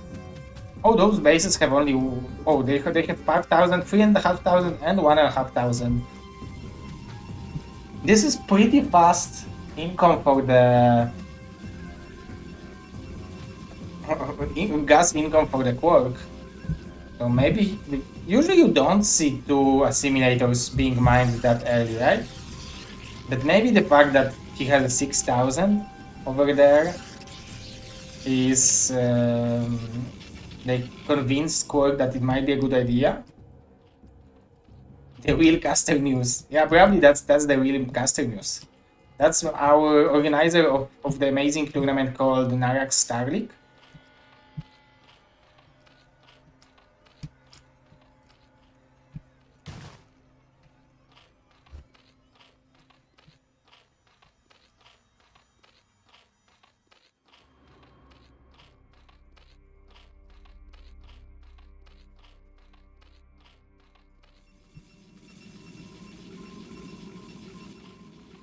Mr. Caster Muse might cast a couple of the casts of BSL. He was casting BSL, I think, in Season 10, but unfortunately this is like 2 or 3 AM for Korea, so first thing is that he doesn't have First thing is that he doesn't have too many viewers because most of the Koreans are sleeping, and second thing is that he has to be wake up at 3 AM, so that's pretty bad. Let's see if KwarK will realize that the 9073 is coming.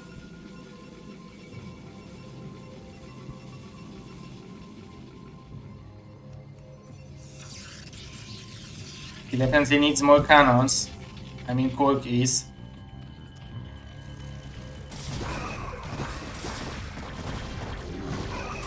The probe needs to be pulled.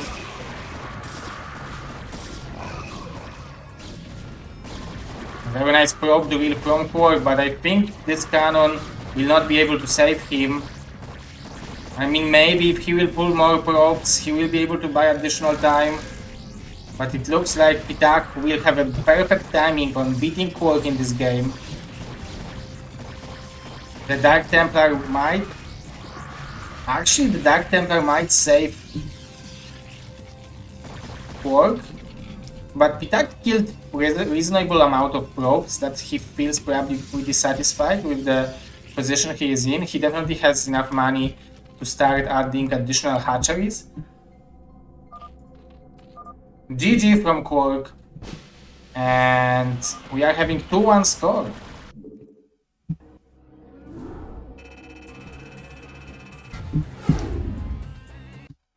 Oh, this is the wrong studio, guys.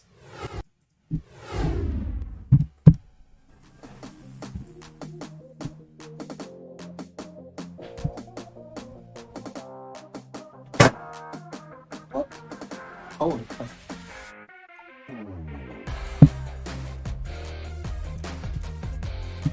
So now KwarK map pick 2-1 score for the Protoss still.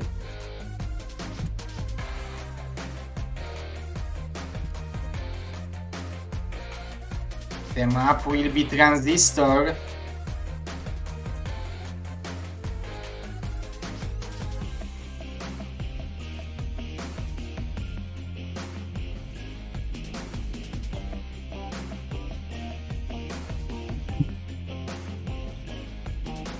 Yeah, I've seen that Ziki advanced as well. That's nicely done by him. I think, but he had a wall cover in the group, right? By the way, Caster Muse, are you adding those casts on YouTube as well, or only on Africa?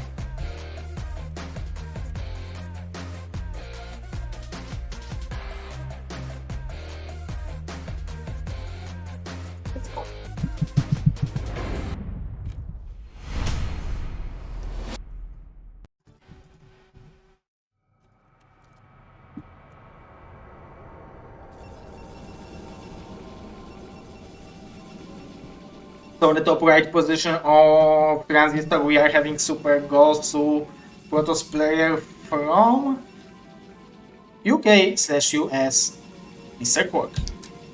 And his opponent, Super Gosu Zek from Croatia, we are having Mr. Ptak.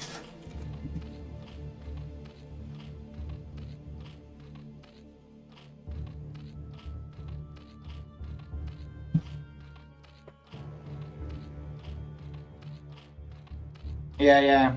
The delayed replay cast might be a better idea actually. If you want to do it, Mr. Caster Muse, I'm really into it.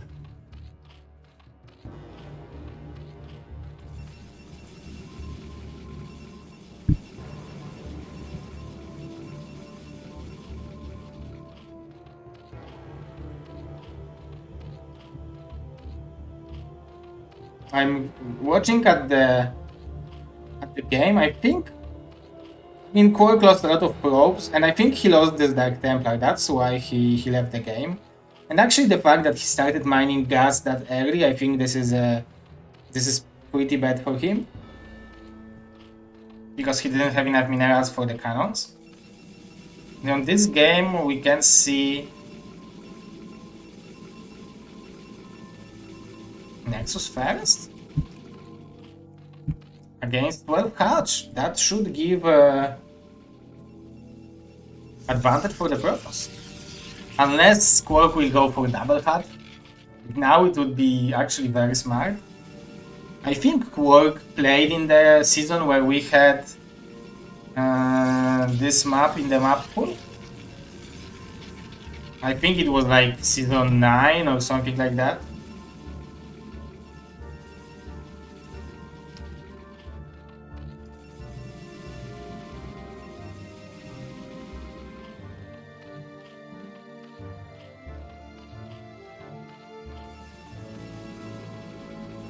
Gas still. But with the 12 next, KwarK will have an option to build gas overkill, so this still is... He should cancel it now and go back with the drone. There is no reason to waste a drone, and I mean... maybe there is a reason. I mean, it will force first Zealot to kill the extractor instead of harassing. It will also give some scouting. It will give dark information.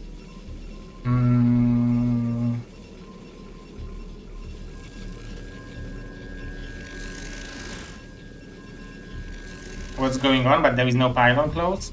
Maybe.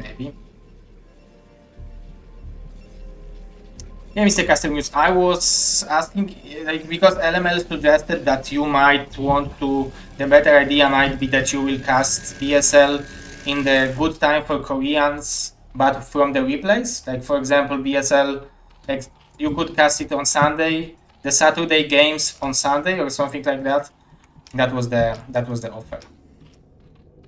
That would be a good idea. I would be up for it. So I would share everything as always, like all the overlays and everything.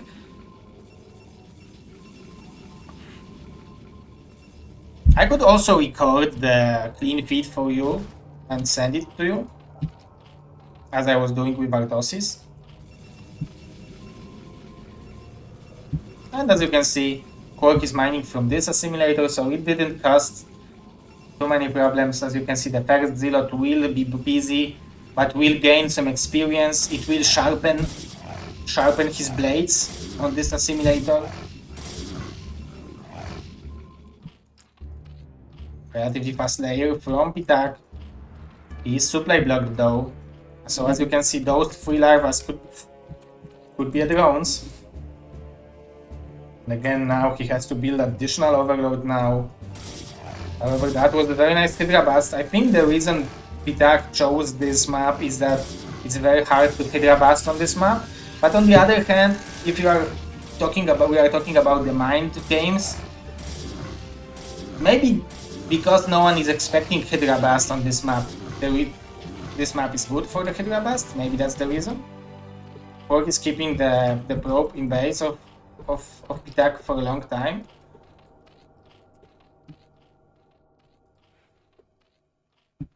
I haven't seen Ziggy game against Beast, but did he won a normal game, or it was some kind of like 8 racks or like double racks in the middle, or I don't know, some sneaky build order?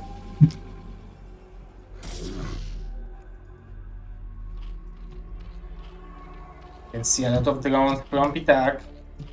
He definitely needs additional hatchery. There will be some harassment.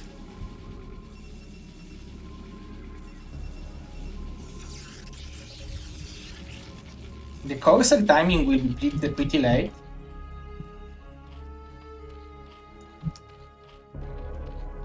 But we can see that Ptak wants to go for the Mutas.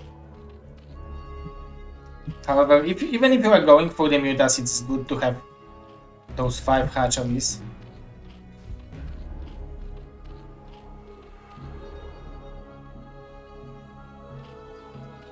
Oh, definitely. Ziggy is definitely happy being in Korea, because I know that he wanted to be there. I know that he was there in scholarship, and that was it extended, or maybe he got a job there? Because I was talking with him and he was supposed to stay there until the August. And we can see that it's December and he's still there. So that's nice. The 4th hatch for Ptak.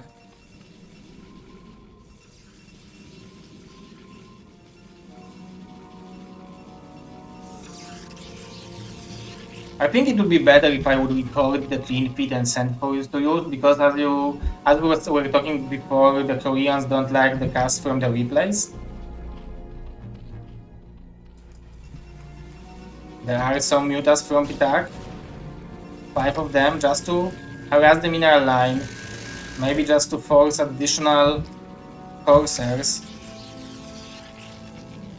Yeah, I can imagine that. Every match might be a little bit too many if you have your own league to take care of.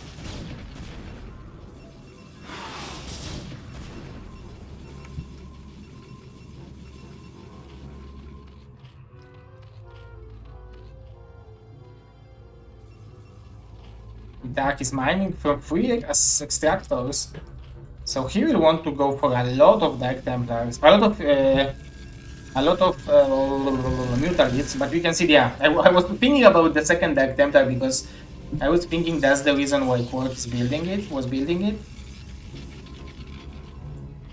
But if Ptak will go for the healthy amount of mutas, killing 3 cannons is not a big deal, especially that he can like snipe first one from this direction and then there will be only 2 left here.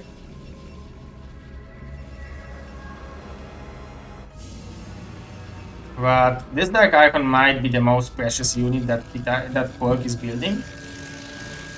And let's see if he will scout it. Carpets should kick in soon. The 5th hatch is on the way from Ptak. I would say that he could probably optimize his build order a little bit better with additional hatcheries because he has plenty of cash left. So, but I think this will be pretty powerful attack from his side. And I don't know if, like, maybe it will be just perfect timing for the Dark Archon Maelstrom. I really like this choice from KwarK, but Ptak is playing without any scouting. He doesn't know that there are no coursers.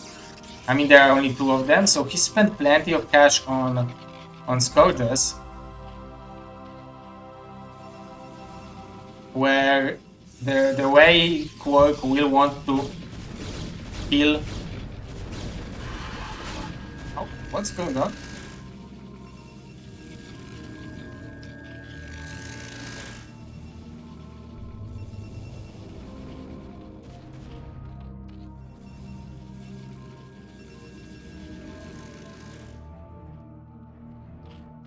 KwarK 104 supply.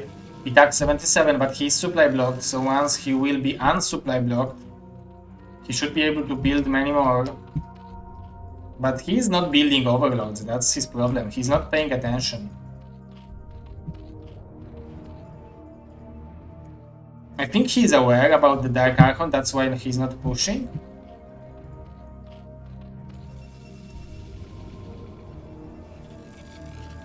But going for the backstab once Protoss is leaving the base is a good idea.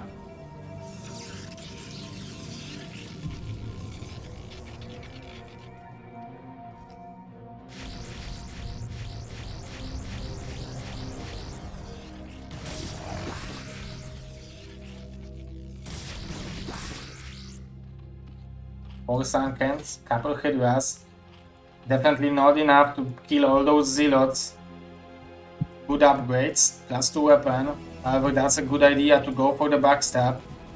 That's abusing the slowness of the High Templars and Dark Archon.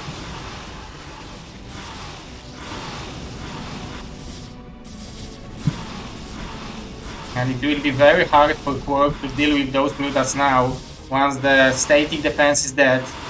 However, he can gain incredible value out of the Dark Archon and High Templars. Ooh, all of them are stacked!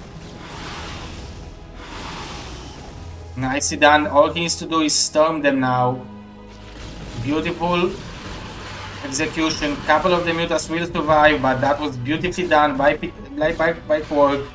And at the same time, he secured the second base.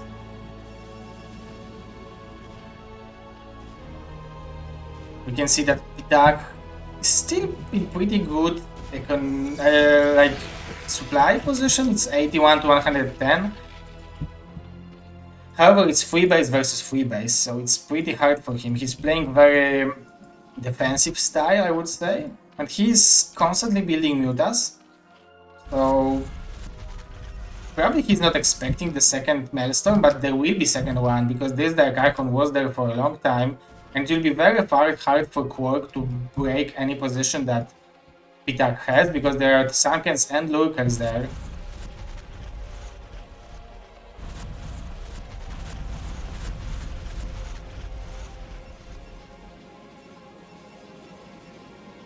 Ooh, let's see if he will be able to snipe those High Templars.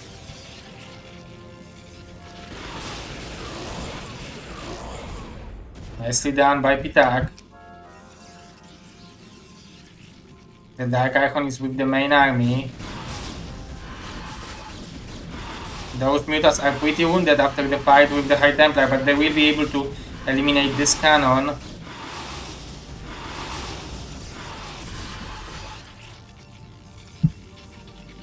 Ptak probably should think about trying to secure one of the additional main base while he is disrupting KwarK.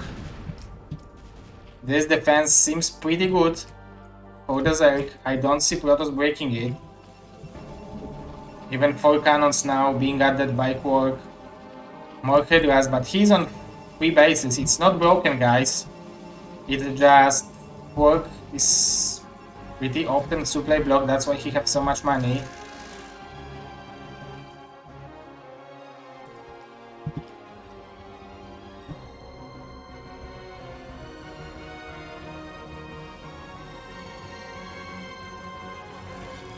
One Hero Corsair.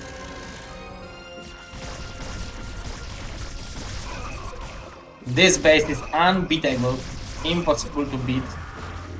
Nice Maelstrom, nice snipe of the High Templar. It didn't work, great save by KwarK.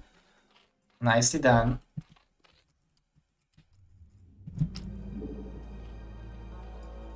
And this is very smart hatchery. However, it will be scouted by the observer, so a couple of zealots will be able to deny it. Oh, KwarK just sent a couple of probes there.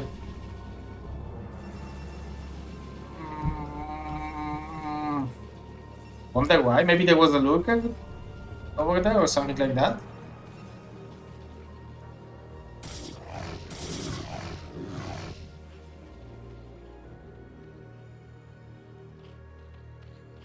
Pretty big army from Ptak right now, 104 to 144. However, in the open area it will be pretty hard to fight the Protoss army, but it might be pretty good engagement for him because most of the zealots were trapped, were damaged by the lurkers. However, he didn't take all of the lurkers he had. Now KwarK put most of the probes back to mining. Very nice micro from KwarK, saving the High Templars, killing a couple of Hydras. 1-1 upgrades against 3-2 upgrades because KwarK is upgrading from 2 forges.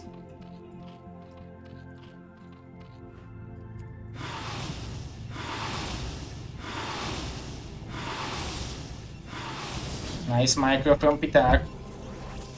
However, a couple more Archons joining the army composition of KwarK.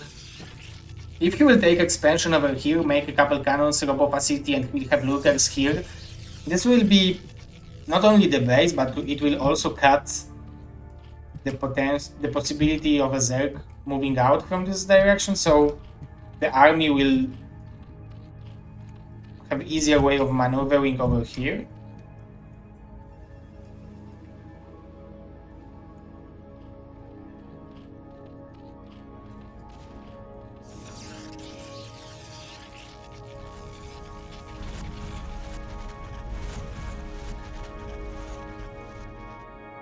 We do upgrades for the Protoss is actually great for this moment. Those 2 Archons will be trapped, will be caught by the Hydras. Really hard position to break. Very nice split of the lurkers from our Zerg player. Those units will take crazy amount of damage while once they will want to join this position. However, KwarK is still deciding to attack over here. It might be a suicide actually. However, he believes in strength of the Protoss, he believes in strength of the Storm, and I think he is right. He will be able to break this position. He took a lot of damage, however, he understands how important it is to deny this base from the Zerg.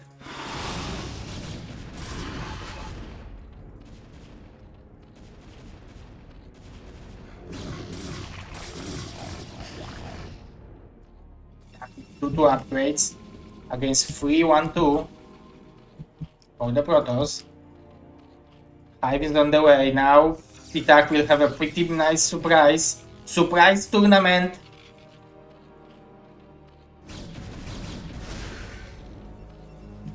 We will see a counterattack to the main base of KwarK. I don't think he is aware that this counterattack is coming.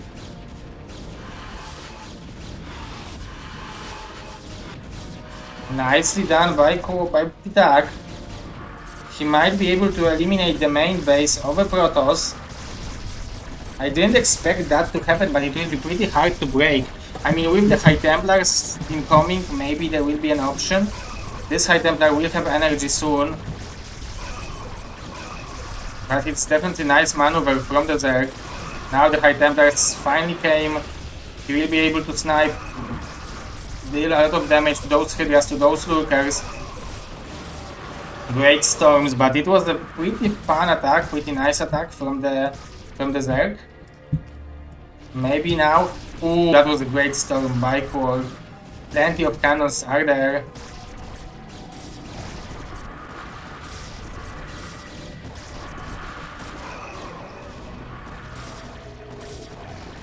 Ptak might be able to try to snipe this Nexus. However, now the reinforcements are coming.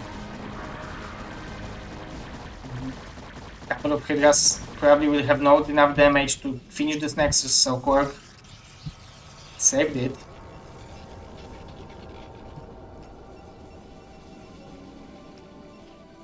Ptak definitely needs additional income. I mean, if he would kill this expansion and KwarK would stay on this base, there would be a moment where Ptak would have income from those 3 bases, because Zerg is mining slower than a Protoss, because they usually have less workers. But now KwarK has those 2 bases, so there is no potential like this. However, the army of the Protoss doesn't seem too big. This Dark Archon is a pretty nice unit.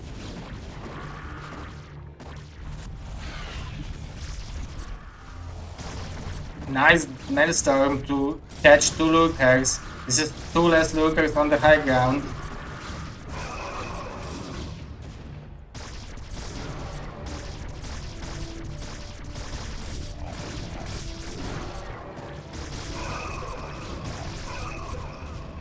Ptak maybe should think about building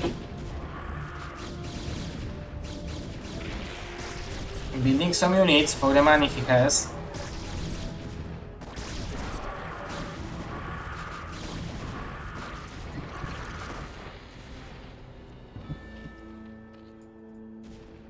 We are seeing additional base from the Protoss. Oh, we can say that this map is creating pretty cool games. KwarK is mining gas only with 2 drones in the third base, and we can see that he's lacking gas badly.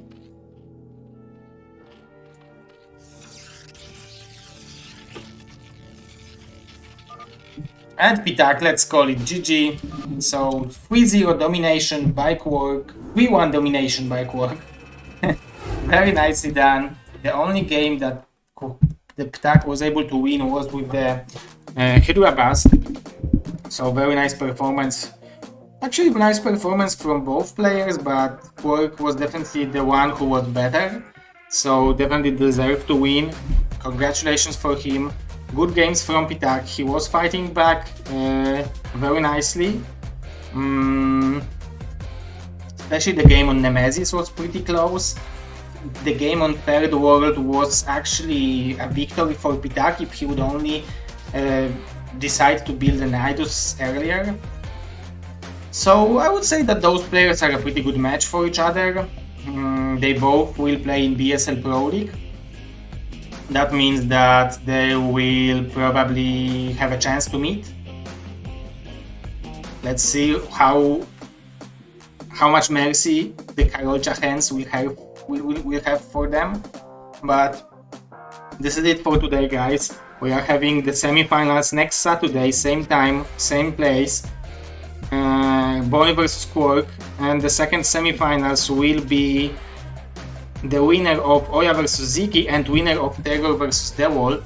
So those two matches will be tomorrow at 6 p.m. So be there, watch. Those are pretty cool matches. Those are like the dream scenario show matches. So that's nice that those players will play each other. Those are super go-to guys, amazing players. So really, I'm really hyped into those matches. So this is it from today, guys. Thank you very much for watching. Definitely remember to sign up and play BSL. I will check it out. Mr. Manu, thank you for the support again and again. Mr. Manu is huge supporter of BSL on Trovo, so thank you very much, man. So you can check out the BSL over here. This is BSL web page. We are having super go-to players playing, signing up. Top 14 is going directly to the Pro League. Top 15 to 32 spot will play a tournament for the last chance. So if you are not sure if you will be in top 14, you can try to be in top 32 and win the last chance tournament. This season there is 32 spots in the Pro League compared to the previous seasons, so it should be relatively easier to qualify.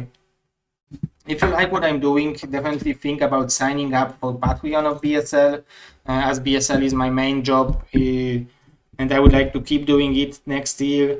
It would be amazing to have the support I need to support my family. So if you can sign up for $1 or $2 a month, if you want to have replays from BSL, you can sign up for $10 a month. It will be great support for me. So just consider it like a Netflix of BroodWar. But for now, I will be finishing. Thank you very much, guys, for watching. Much love, and I will see you tomorrow at the same place. We will have amazing matches. We will have Oya versus Ziki and Terror versus The World. So definitely be there from 6 p.m. on Europe. It's going to be at 12 a.m. like noon in Eastern. On Pacific it will be 9 a.m. So those are the matches that will happen tomorrow. Thank you very much, guys, for watching. Much love from Zero to Hero. Bye bye. I'm going to check out what's in my refrigerator.